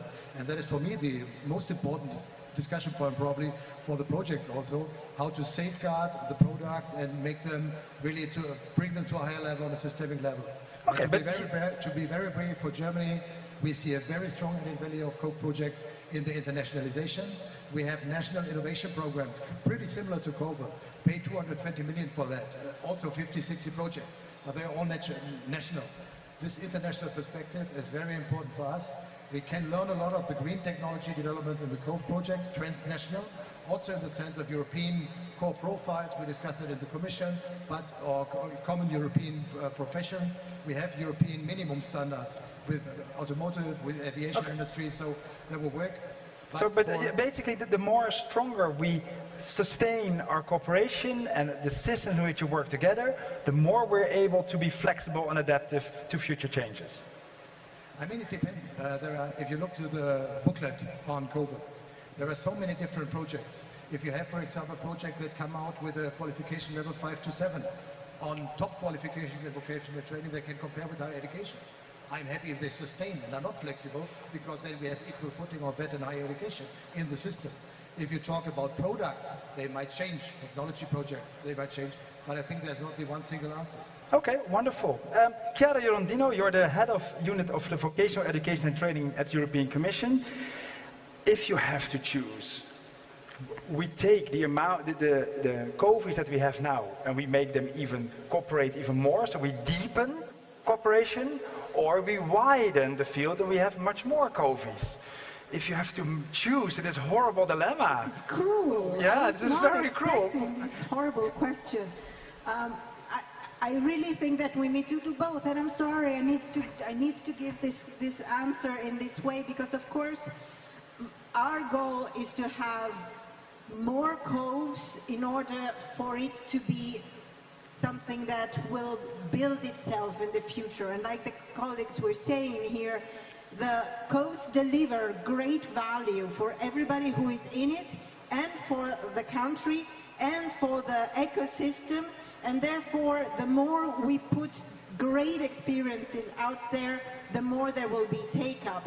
And this is shown clearly by the fact that in the current funding period, it's not only Erasmus Plus that we all know and love, and Erasmus is funding this initiative of the CoVEs with the alliances as we know it, but because it's so successful and because it brings so much value, a lot of countries are also using social fund money, the European social fund money, all the recovery and resiliency money, to deliver initiatives and projects and partnerships on the ground that are on the same model as the CoVEs. And we see in France the very successful Campus des Métiers et Qualifications, which is funded nationally. Poland is doing a lot. Also in this, many countries are picking it up. And I think this is what we need, is that we know how great CoVEs are. And the more people know and understand that this model really works, the better, the more it will be sustainable, because companies will invest in it, national money will go in it. So this is our mission. Okay, that sounds good. Then, well, let's first discuss, can we move to the voting system? What is sustainable? And Laura, what can people choose from? Yes, so can we switch? When is a CoVE sustainable? And you have it on your device already while we wait for it to come up. When is a CoVE sustainable? Even after project budget ends. Is this about an international network continuing? Is it about regional activities within within regions continuing? Is it when the CoVE way of working is the standard? Or is it when the outside world recognizes them as a reference point for the sector? Or is it also financial, when partners are willing to pay for continuation? So please put in your votes and we'll get back to the results later. Okay, well, one of the definitions of sustainable is that you can sustain yourself, you don't need outside money anymore. Is it thinkable that local ecosystems find this so valuable that we can do this without subsidies?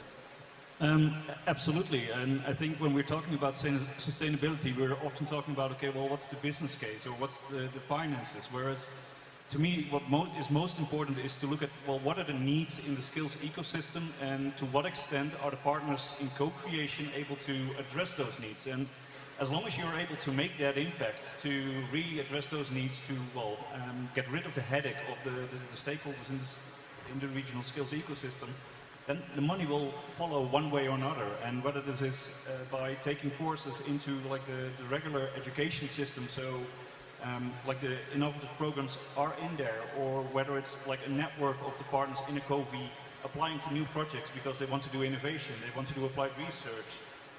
That's all different ways of doing it, but it starts with focusing on this impact. And if you don't do that, then a CoVE will fail. Peter, we had this question this morning, before the break, where someone said, how can you still be autonomous as an education institution when industries are very embodied? If the industry starts to pay more, they're probably going to demand more. Do we then still have to focus on education as well, or is it only focused into research and innovation? Yeah. Again, I think there's no one-size-fits-all regarding CoVE, but I take this example of yours, that there is a product that is combined with a lot of autonomy. As long as the system in itself, as autonomous system is working, and you can, for example, use the qualification you develop for your school system, it's fine. But if you really want to, and that is the knowledge triangle that is CoVE demanding for, if you really want to get the business on side, the research on side, and to have an overarching view on technical problems, you have to cooperate with others, and you also have to compromise from my point of view. And I come back to the Dutch colleague, Dutch right, who said you can also make a business case. If you have good products, for sure you can sell them in the end, and it's a self-fulfilling industry that even could happen. Yeah? But in many cases, and now I'm coming as a bureaucrat from a ministry, there are people in the ministry and social partners sitting not in the project, but outside. And if you have a good project, and I just take again the example of a qualification on EQF level 7, we have some of them in Germany, and you want to get them into the system on a broad scale, and hundreds and thousands of young people really trained, not just a peer group of 5 in the project. You need to bring the policymakers on board, you have to bring the social partners on board, and my conviction is that despite of all the added value of sustainability on the project side, regional added value and so on, if you go on a higher level, if you want to have a systemic change, you have to have a second phase of the project. In Germany, we call them transfer programs. And I did that for 3 times with all these innovation programs as well, in order to get social partners on board, to say yes to the qualification, all that.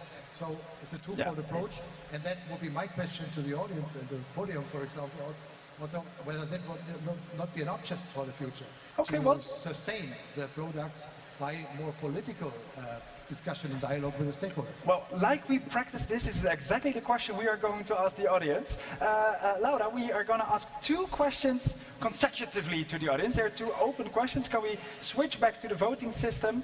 Yes, what is the first thing before we go there, when is this CoVE sustainable? You have voted, and what you see is that regional activities continue is a sign for sustainability, the international network continuing, and also this outside world recognizing them as a reference point. So thank you for putting in all your votes. The 2 questions we have for you is, what do you need to sustain?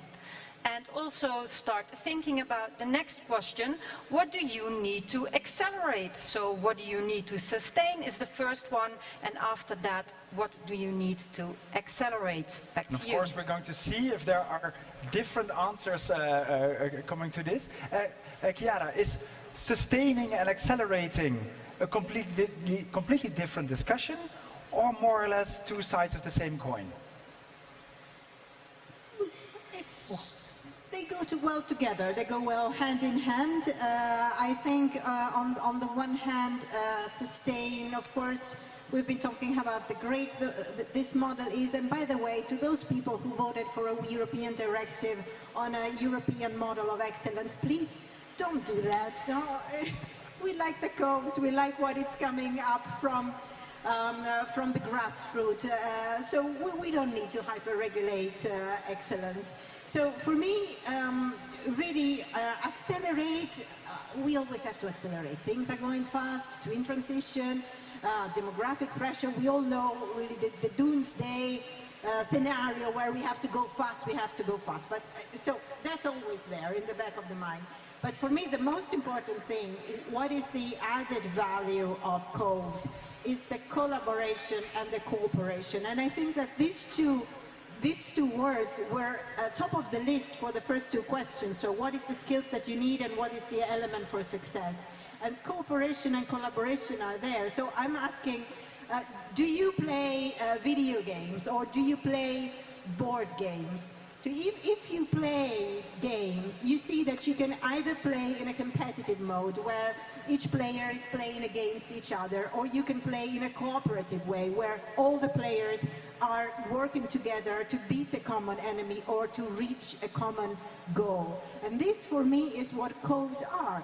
We are working together to respond to a societal, economic challenge that we all share. And the best thing, if I can just have 30 seconds, is from the previous forum in Amsterdam, when there was a question to two companies on the same CoVE to say, but are you not competitors? Why are you putting all your knowledge in common? And they said, but we all want the same thing. We all want our cities to be greener in the specific. So we're not competing. We are competing against climate together. Okay, wonderful. Well, Laura, is the audience saying that we need to sustain? And in the meantime, Alessandro, I have seen you somewhere today. You have to report to the front of the stage. What you see indeed is that people say what we need to sustain is the partnership, the cooperation, and also the commitment we have with each other. And the second cluster of answers has got to do with you need funding for that. Ooh, even to sustain still funding? Even in sustaining, apparently, people say we do need continuous funding and finance. Well, then move on to the next question and see if we ask, what do we need to accelerate? See if you say the exact same thing or we get a complete different thing going on. Pilvi, are we ready to accelerate, or should we first we sustain more and then we accelerate? In a way, I think this whole discussion is a little bit challenging also, that what are we sustaining and what not? Because we, after all, talking about very long-term policies in vocational education and training, where over the years and decades that many of us have been involved, actually from a sort of top-down approach, we've tried a lot of things that actually CoVEs now are doing very organically.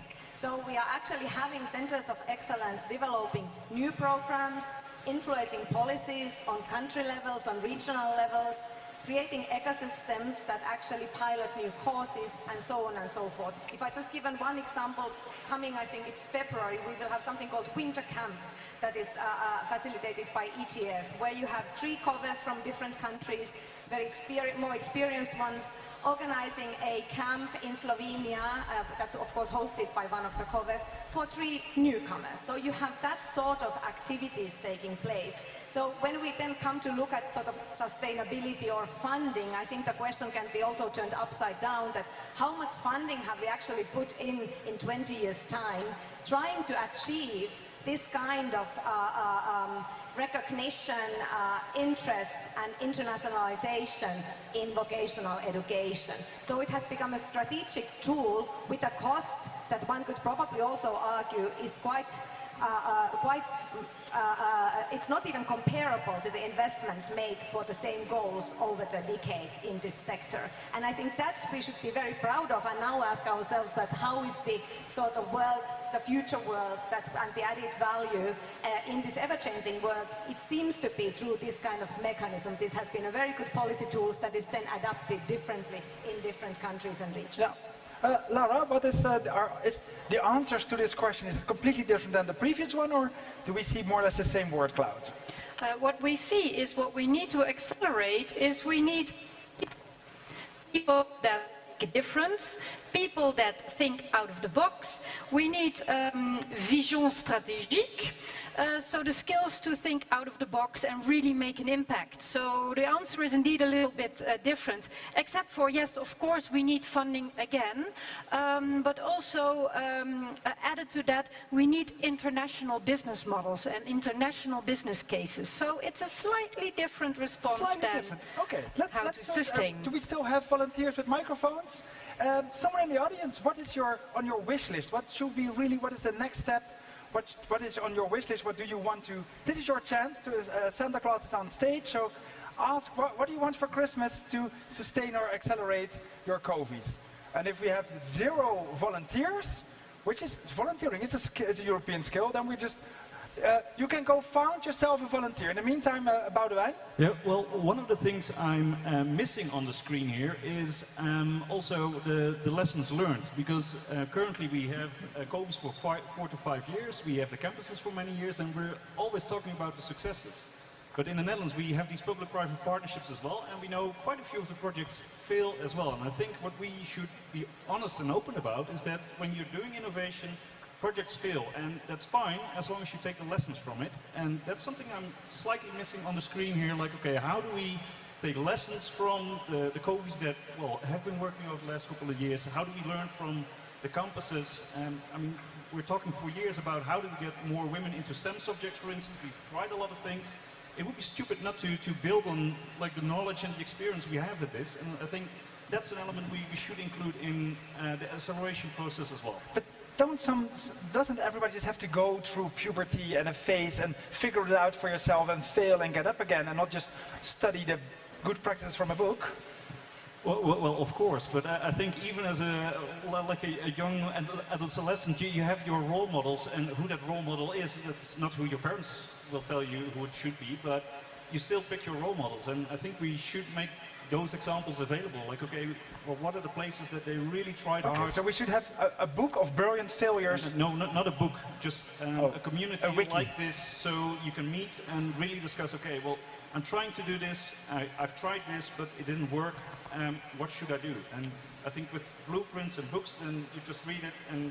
Yeah, so learn from each other's failures and understand what was the thing that you need the human aspect. Do we have volunteers by now? Well, I wish, yeah, here we have a volunteer. Actually, we're going to go to North Korea. They always have a lot of volunteers. Yeah, over here we have someone. Can you stand up for us, please? Sorry, thank you. Margarida Sugar from EVVB, from ISQ, from Portugal, from Europe, from world. The world, yeah. I think I will add another thing, which is important to have a brand, an European brand, because it's important to be recognized outside as others are recognized here in Europe concerning international quality, international excellence, international something. It's really important. Nobody knows this European excellence and brand. And another thing, I think it will be interesting and very interesting to have a common standard. I'm not talking about regulation. In the past life I was a lawyer, so I'm not talking about the regulation, but I'm talking about lessons learned from ETF, lessons learned from our CoVEs, and we need to have a common standard, touching a lot of things that we know already, but we need to more organize. And thank you, Tyler, because I love the example that you gave about level 7 of CoVEs, because this is one of our fights in Europe, and it's really important to continue because we are there, we are working there on continuous training, we are working in the upper level than universities, and we are very good on that. Thank you. Wonderful. Pilvi, yeah, a European, like we have the EU agricultural, like they have the organic products, you have the green sticker. Do we also need the excellent sticker from Europe and European standards? Well, the good news is that this is something that we are actually currently piloting thanks to the work supported by the Commission, so certificates actually that could be used by the CoVEs, and that's really the demand again from the ground, as was very well expressed in the question.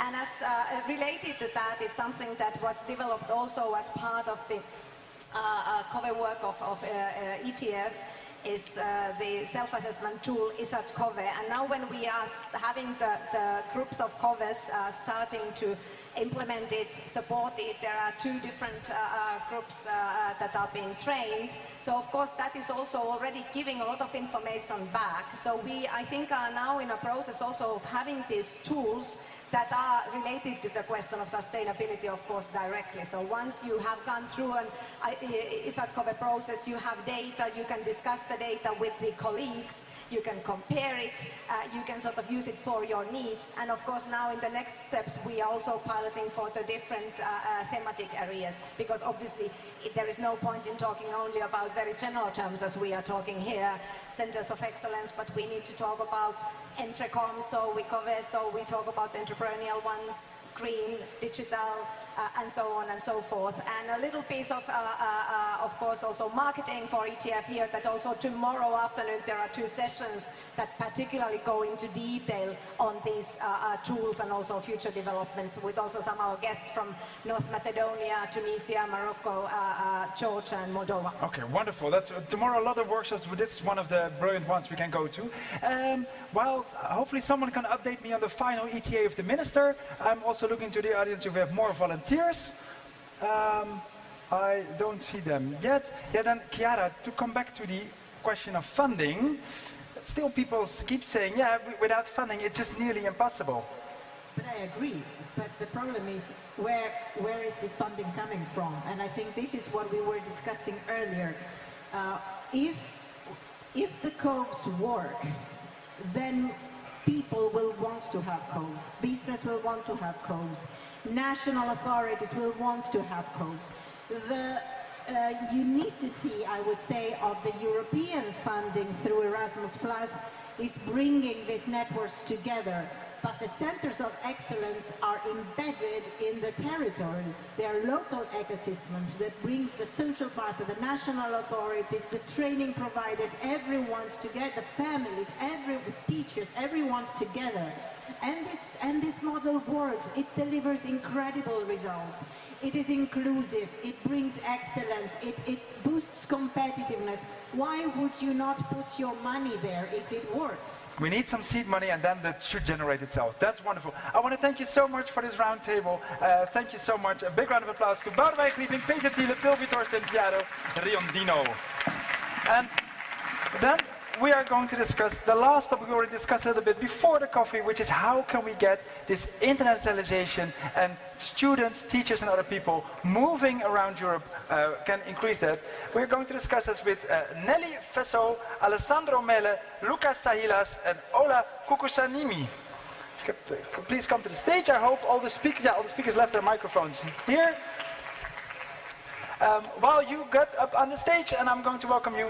Laura, what is the first question we have to our audience for this? The first question for the audience is, who do we actually want to make more mobile?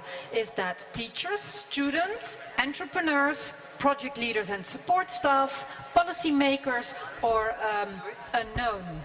And so please put in your voice for who do we want to make more mobile, and we'll get back to you with the results later. Yes. We have on stage with us Nelly Fessorio, the director of Erasmus Plus, the agency in France.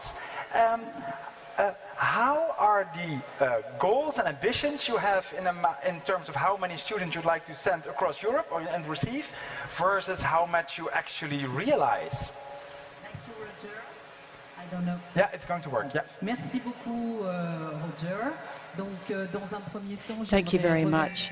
First of all, I'd like to thank you very much for inviting me here today. So yes, and I'd like to remind you all that Erasmus, as you all know very well, I'm sure, but it's always good to remind people, it is a program that funds 140,000 mobility projects per year, and France is the leading country in terms of mobility, both in terms of students, because Erasmus was set up initially for students, as you will remember, but now it funds many mobility projects for non-students. So we're talking about school children and those who are in vocational training, and especially for apprentices, so all forms of teaching and vocational training. So I think it's important for you to remember it's not just for university students, it is much broader. When you think back to the beginnings of Erasmus and its history, we always think about students at university, but they are not the only people who benefit from this mobility. It's much wider,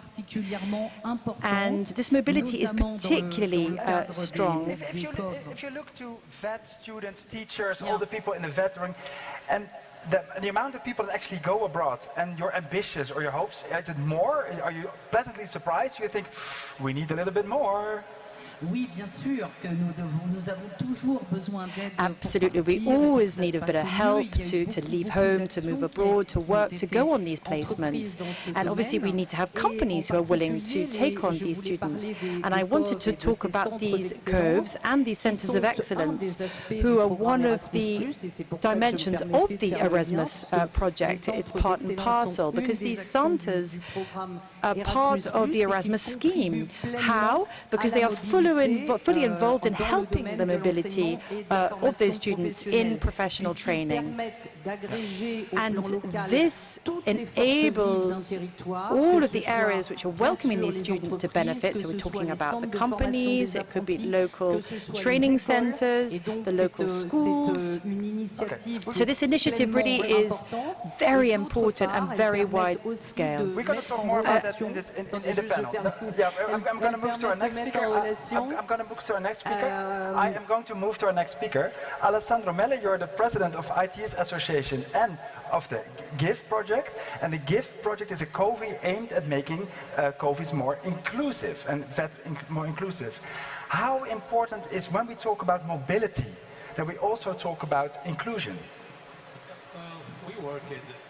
Oh yeah, it's going to work. So yeah, just continue. It's working, yeah. We worked with the GIVE project on mobility for fragile people, and we collected 90 people in the mobility with fragility. So it's not so simple, the mobility for people with special needs or with special conditions. And in my opinion, it's crucial, in our experience, it's crucial the support staff and the preparation. We have to involve all the stakeholders in a holistic approach to take care of all the details of the process. So we prepare the students to go abroad, and we have a training, specific training. We take contact with the support partner in the different country and with the company. So we have to involve all the partners and also the family, of course, because we normally we have minors in this mobility, but also people more older than 18. But I think that the approach is an holistic approach that makes a difference. In GIVE, we created a model to allow people with difficulties or special needs to achieve this goal. So we have dropout, migrants, people with disabilities, or different special needs, and we succeed. But for example, I think that we hosted from Spain a group of guys with disabilities, but was crucial the support staff. But some people might say, let's first get the amount of vet students that goes abroad to the level we want, and then talk more about the special needs ones, because that comes next. Or should we do it first? We work on inclusion, so we do both together. Okay, it needs to go hand in hand.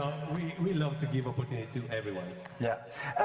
Ola Kukasimi, you're the CEO of Wooden Oi Company in Finland. You make fantastic, I looked at your website, you make fantastic quality wooden projects such as furniture, phone holders, all this really beautiful craftsmanship. And you're part of the Mosaic CoVE. How important is internationalization for you? Because you have your Finnish students, they make Finnish products from Finnish wood for the Finnish market. How important is that they go abroad and go to Spain, or you get people from Bulgaria or even out of Europe? Well, yes, I'm a living example of the contribution of companies and CoVE projects. So my company was founded 30 years ago, and we have had like 250 trainees during all these years, and at least one third is from abroad. So this international cooperation for me is really close to my... What does it bring? Sorry? What does it bring? What is different than if it's only national? Well, if you have a vacation, you go abroad. It's to broaden your view of life. And the same thing for a company. It brings the international cooperation in a broader picture is somehow what we need in Europe, because we have lost so many opportunities with the globalization. We really need to bring the industry back to Europe. That's a very important topic. And what is the somehow what would be the key factor for that is that we should actually cooperate with our 27 countries, because like the European Union motto, united in diversity. It helps to bring a new energy, and also it unites as Europeans. We need to unite all the students in Europe. And okay, that seems very clear why we have to do this. Lucas Sahilas, you're the head of Department for VET and Qualifications at CEDEFOP, that is the European agency which provides expertise for vocational education. What do you do to support the mobility of all the people in the VET system? Yes, CEDEFOP is the sister agency of the European Training Foundation, so we are also working in the same area, covering the European member states. Now, our research work covers many dimensions that are linked to the Centers of Vocational Excellence. So, for example, we are running currently a study on excellence and inclusion, balancing between excellence and inclusion. But of course, we're working also on other elements like skills ecosystems, or trying to elaborate more on mobility, because we also are in charge of following and monitoring. And what is the most important thing you want to bring that you think this is going to help mobility to the next level? If it was just one thing, it would be very simple. It's not that simple. So you need many different elements that have to be combined. I think, first of all, you need political support. Political support is crucial in order to enable, not only at European level, but also at national level, to promote all these policies that will permit learners or workers to move easily abroad. Okay, it started, but it's like for people with a handicap, if there are no barriers, but there's just one barrier somewhere, you can't go anywhere. Yeah, same with this. Laura, we go back to the question we asked the audience. Is, when we talk about mobility, some of you already said it, we're not just talking about students, we're talking about everybody in the ecosystem. So can we move back to our voting system? And I owe you an apology, guys, because you could not vote for the list on the right, obviously. That's who you are, what you put in up front. 1/3 of you think we should really focus on the apprentices, and then 1/4 of students for studying, and a large quarter for teachers. Okay. And then also workers, 10%, 11%. How many? Yeah, okay. Please repeat that. So I'm surprised. People think apprentices are even more important than studying abroad. Ola, do you have an idea why that is? Or do you agree with it? Well, we have such a great Erasmus system, and it's actually really simple to apply. And what I would like to do in the future, I would like to see because we have hundreds of vet centers in Europe, and we have thousands of students in those vet centers. And those vet centers have all the lists of domestic companies in their field.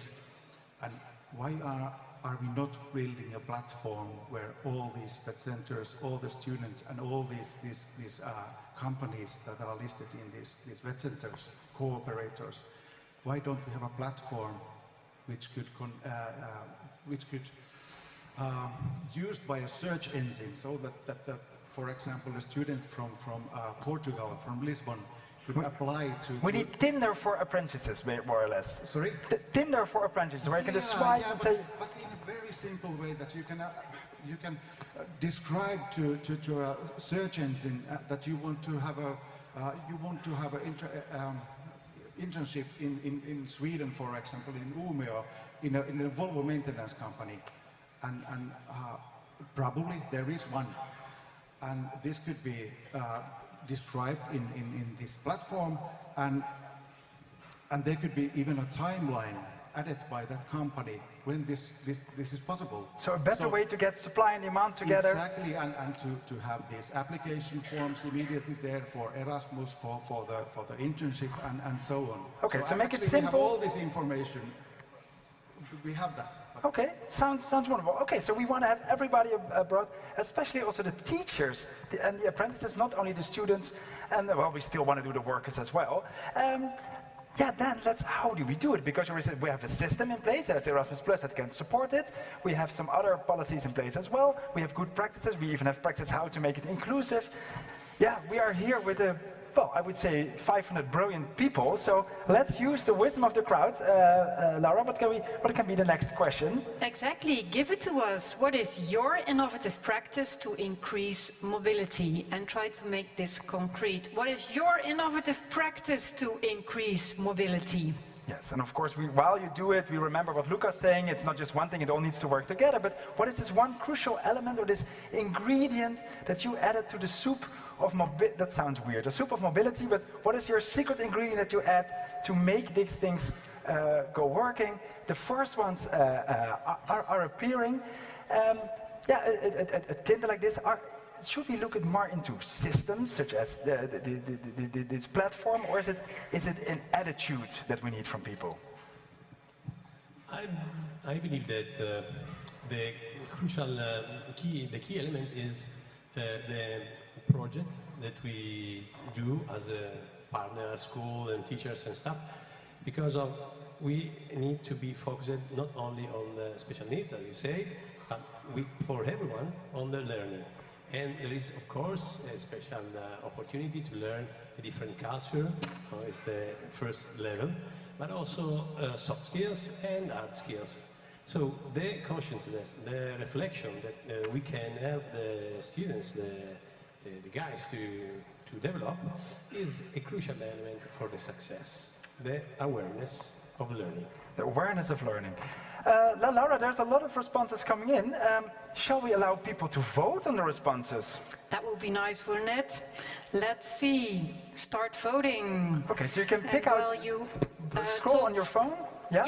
Yep, scroll on your phone, and while you while you put in your vote, you discuss it further, and we'll take away this from the screen. Thank you. So you can see all the good examples of your colleagues, and you can vote on the one you think, oh, I like that a lot. So the first votes are being cast. Yeah, I'm looking to the audience. We're looking for volunteers who has a good practice to share, or maybe also a problem that you see, or some hindering that sounds, oh, there it goes wrong, where you like to help of the advice of your colleagues here. So who has a nice, good practice to share? Don't be shy. You probably have really good things. Else, there were some really nice one in the voting. Yes. So else we're going to send out our microphone people again to pick out North Korean style volunteers. Yeah, just go to someone over, maybe over here. Yeah, there's some people putting something in about short mobilities. Oh, that's also a good one. Hello, who are you? Hello, Carolina from Denmark, Green Academy. I am also in EPLAC project. And I think the most important thing is to be visible and to show to the students, teachers, colleagues that there is an opportunity to travel abroad. And I think then use them as ambassadors, some of the students with the good stories, and let them to, yes, Okay, so travel there's abroad still... and experience that. It all starts with enthusiastic ambassadors, that people see it as possible and see the enthusiasm from it. Okay, that's wonderful. Do we have more? Also, again, you are allowed to be a volunteer. Don't be afraid with your colleagues. Yeah, Laura, let's... Oh, we have almost 100 votes. Yeah, what comes out of the voting? Let's see. So simplify administrative procedures, to just do that. And also a lot of, as I was mentioning, short mobilities, because most mobilities are too long for some target groups. Yes, and I see train mobility coordinators. I thought, oh, that's important. I really like trains, but it's more about training mobility coordinators, yeah. If we talk about this, Nelly, simplify administrative procedures. Can we make it even more simple to go abroad? Bien sûr, et c'est un de nos objectifs à l'agence. Yes, of course, and that is one of our objectives at the Erasmus Plus organisation. We have a specific department that is dedicated to doing just this, and they work with all of the different project holders within the Erasmus Plus office. And the second point is that we have an additional ambition. The European Commission have the same ambition. In the next programme that runs from 2028 to 2034, our main objective is to simplify. It's the buzzword, simplify. Okay, simplifying the buzzword, that we're working on already. And short mobility, that's also an important one. Laura, what is short mobility and what is not long mobility? What you gave back to us are like hackathons or short mobilities like, oh, you're catching me red-handed through here. So share with us, what are the short mobilities? Oh yeah, so not you go abroad for 6 months or for a whole year, just maybe for a week, or like the WorldSkills competition, you're here for a week. Maybe an example. I'm here this week because we are running a workshop in CEPR, which is an institute, vet center here in Lyon. And because I'm partner in this Mosaic, which is an arts and crafts program, CoVE program, and my contribution to the program is probably to analyze the skills gap maybe in a light way, to bring the knowledge from the companies. But what is happening this week in CEPR, that we have 35 students from all over the world, from Canada, from Armenia, from European Union, and we have also teachers from those schools, those vet centers. And what is really close to my heart after a long career is to find what is the future of making in arts, craft and design. And this is the idea behind this workshop. So this is the third workshop now, which is done inside, actually fourth workshop, which is done inside the Mosaic project. And the results are really, really, really incredible, because we are using all possible future methods for designing, to innovate, to design, and to produce these products. We are using artificial intelligence to design and to sketch these products, and then we go forward with all possible digital tools, and the manufacturing must be done with digital tools as well. Mm-hmm. So the final output is actually now on Friday in Skills Village. There's an exhibition for this workshop, and please welcome everybody there to show the results. Yeah, but Lucas, you get applause for that. We want to see it. Is a short trip abroad, is it as valuable as a long trip? Because it takes time to understand the culture, to get into a job or into a study program. Is a week or two, is it enough to get this international feeling? Yes, there are pros and cons. We have also observed, actually, as I mentioned before, we are having or monitoring the mobility scoreboard. It's actually a tool that gives us an idea of the problems that are created, and perhaps mobility is not in the numbers we wish to have. So, indeed, duration was always one of the big factors. And although we can say that, of course, if you stay 6 months, 1 year, of course, gives more possibilities to have a full view and have even the cultural background needed in some cases, still, short periods can also give you this international flavor that is needed. Gives the possibility to feel more European, something that we really need. Yeah, Alessandro, does it contribute to make it more accessible also if you don't have to go away for 3 months? The short mobility, I have an example. We realized it with a Finnish partner, a mobility for young people, dropout students, with project work. They stayed 2 weeks. They had a goal to create a little chair, and they brought it at home at the end. They were so enthusiastic of the experience. Of course, there was a lot of time to create the project with the partners. And they asked at the end of the CoVE, because we were talking about sustainability, all the teachers and students said, can we come back in Finland next year? And we are trying to go to organize a new mobility. So I believe that experiential learning in GIVE project is one of the main pillars, is the right way to help the students to feel a successful experience. Okay. So experiential learning, in our opinion, with short mobility, goal, project work, so relationship with the company or hosting partner, is a main topic for the success of the practice. And I also hear you say the threshold to go abroad for 2 weeks or 1 week is much lower than for 3 months, but then they get the feeling of it, and then they say, oh, next year I'm going to do my full Erasmus of half a year abroad. Yeah, Nelly, is this a bit how you also hope that there are very different kinds, that there's group mobility, short mobility, long mobility, that there are different kinds, a flavor for everybody?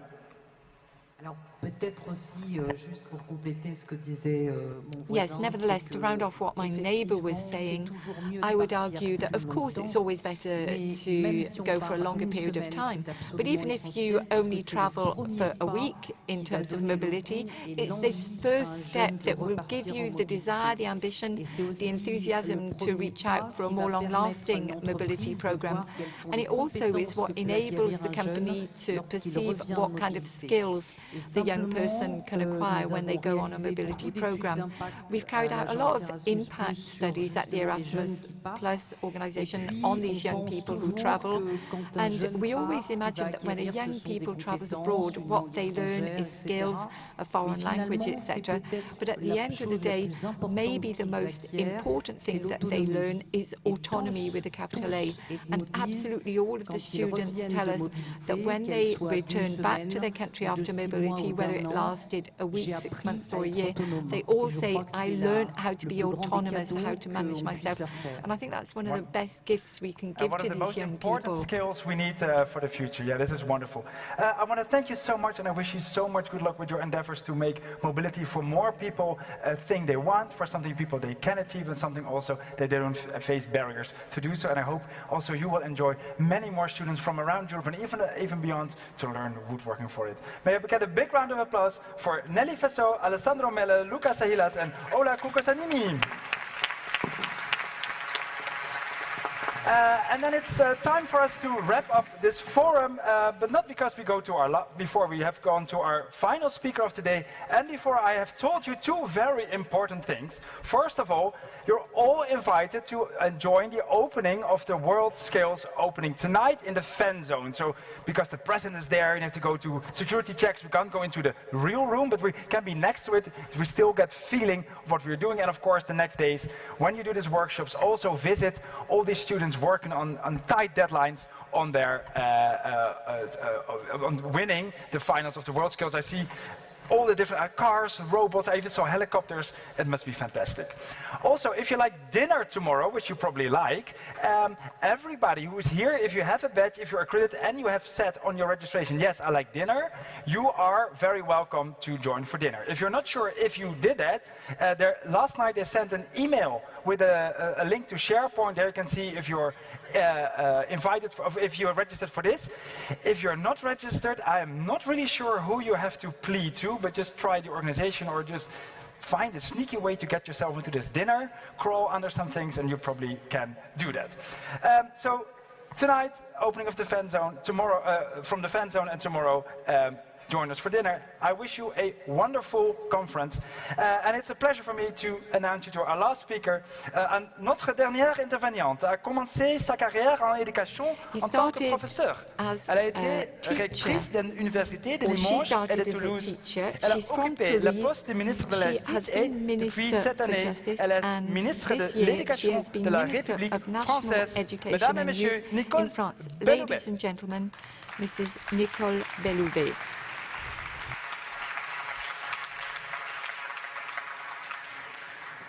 Wonderful, it's a pleasure to have you here, and please join us over there.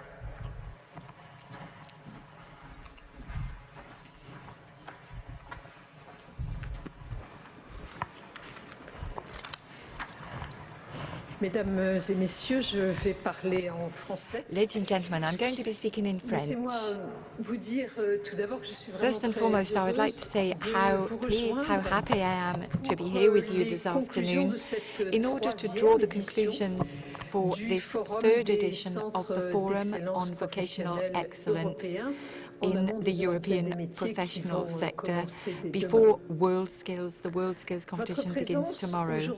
Your presence here today in Lyon highlights the interest that our different countries share, the fact that we wish to illustrate how important the excellence of skills are, and it means that we have a joint vision that we can share with all of our young people, guaranteeing a good, strong education for the jobs they will do in the future. The educational choices need to enable young people to be able to benefit from excellent teaching that is in line with their ambitions and that guarantees to them that they will find a place for themselves in tomorrow's society.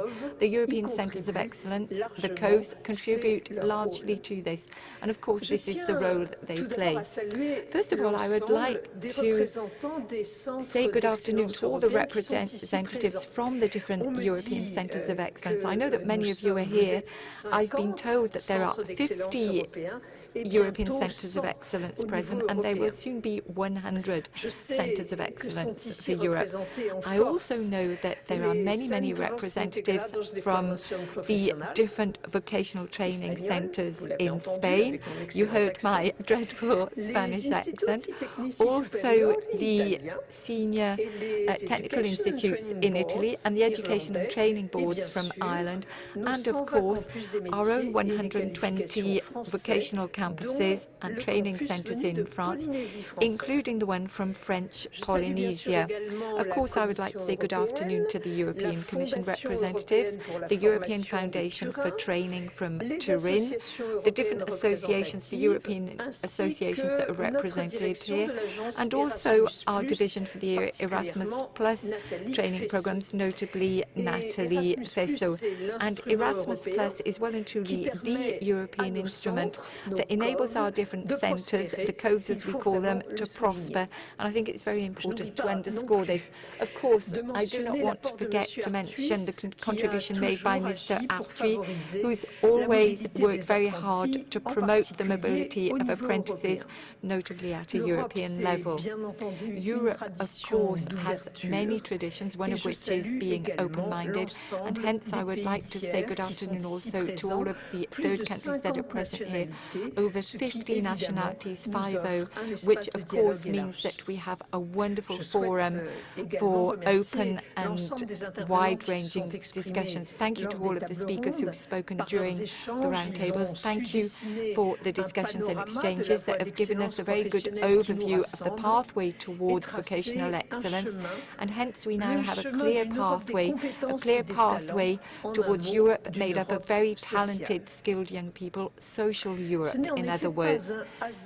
Now, of course, it's not down to chance if we are all here before the WorldSkills competition begins, and so many of our young people are going to take part in this. It really is a wonderful opportunity. It's a wonderful showcase as well that illustrates how demanding we are in terms of our skill sets, for which the know-how, the expertise and the cross-cutting know-how all come together together day to day. All of these skills that have been acquired are the fertile ground that will make it possible to rise to the challenges in terms of sovereignty and reindustrialization that is so important for France and the rest of Europe. We have so many ambitions in this field. It is hence more than ever vital that we all work together, shoulder to shoulder, each of us making our contribution, so that we can serve the joint objectives that we have and that we share in order to turn around the situation in Europe and to continue its deployment. This plan, we have the France 2030 plan to accelerate and speed up the reindustrialization of our country, is massively supported from all of these initiatives that are implemented in the centres of excellence, as Bruno Bonnell no doubt reminded everybody of earlier, or will do so later. We are here to motivate all of the stakeholders and partners, the schools, but also the companies, so that we're all able to head in the right direction, this direction whereby we're looking to develop a Europe of tomorrow where we all have the necessary skills. We have three challenges. The first challenge is that of engagement. How can we guide our young people towards all of these skills, these professions that have a future? Our second challenge is in line with the future of the different economic sectors. How, thanks to training, can we sketch out this future? What is the main change in paradigm that we need to take into account from recent years? Our third challenge, and this is very important to me, consists of ensuring that we do not leave anybody by the wayside. I'm thinking, for example, of the local territories of the more fragile parts of our population. The importance of vocational training. Vocational training has to be for everybody. It has to be all-embracing. The model from these European centres of excellence, taking into account our different campuses, as has been reminded by Caroline Pascal, without a doubt, they comprise one of the best possible solutions we can provide when we're facing these skill challenges. This model that we have, those from the centres of European excellence, are a wonderful hive of innovation. These centres are places where many new organisations and structures can be designed and can come to the fore, so that very naturally they can bring about educational innovation, creativeness, so that we can bring forth new roles of training people, and so that we can build a vocational future that will be far more proactive when we have to take into account ecological changes and technological changes. These European centres of excellence provide innovative training way beyond many levels of qualification. I'm thinking of the Industry of Tomorrow Centre of Excellence in the French-Paris region that has now opened, and there are so many young students through to doctorate training, and even salaried members of staff.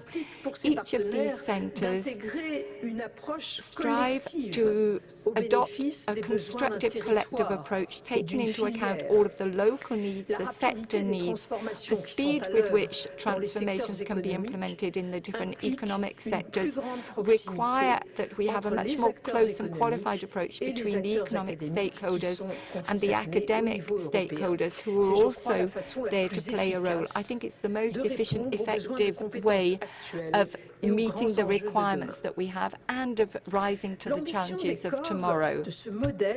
By following the model of these CoVEs is to build a real European collective, a group cooperating together for this third forum is an example. And us being here together today is consolidating our values that we share together to reinforce the democracy here in Europe, and by putting inclusion at the centre of the agenda in a way that, as I said earlier, which doesn't leave anybody by the wayside. And at the same time, being very high performance and competent in the ways in which we meet the needs of the economic community. This theme of inclusion is a very important theme for me, and it's something which is at the very heart of the preoccupations in these CoVEs, in these centres of vocational excellence. The GIVE projects, which gives governance for an inclusive professional excellence, which is aiming to design and develop European platforms for these CoVE centres of excellence, focuses on innovation for social inclusion. And as such, it is a huge source of inspiration and a very useful tool to model ourselves on. Our ultimate aim is to build European citizens and ensure European governance. That is what we're looking for. And the excellence of our European and economic sectors is brought together in a shared space. Therefore, what I am hoping here to do is that CoVEs are a major driver in the building of that community. The synergies that you have already built can still be built further. There is yet more to do to ensure that these centres can play an active part in the sovereignty of the countries in Europe and Europe as a whole. Mobility is key at every stage for every life in Europe, and especially for a young person. It is a key moment for building self-confidence, but also opening up to the world. And this is again where CoVEs can play a role and contribute to building the youth, to being adults of the future. I want to add a few words also to reaffirm the fact that these CoVE centres bring about a really deep change in terms of training and education. And I wanted to say that here today in the context of this international and European forum, and indeed WorldSkills next door. And I think what we hope is to ensure that schools will change lives. And a school that changes lives is one that inspires initiative, that uses innovative teaching skills. It's a centre that really takes the digital age and uses it for sustainable development for a world tomorrow. That is a school that is open to Europe and open to the world. And that begins here. You are the ones advocating those ambitions and pursuing those ambitions. And that is wonderful to see that so many of us share those ambitions today. And you have begun and you continue to work on this generous hope and desire to continue to teach and to learn, to share your skills. And this is a very advanced and very intelligent way, a collective intelligence approach to moving forward. I would therefore like to say that this collective intelligence that you demonstrate could be used in European training. And very soon we will see that you will be able to be major players, as you already are, in the teaching of the future of the youth. A future that we would all want for the young today. These could be young people trained in your countries. And I would like to thank you for all of your participation in that equation. Thank you for participating in thinking of building this world together.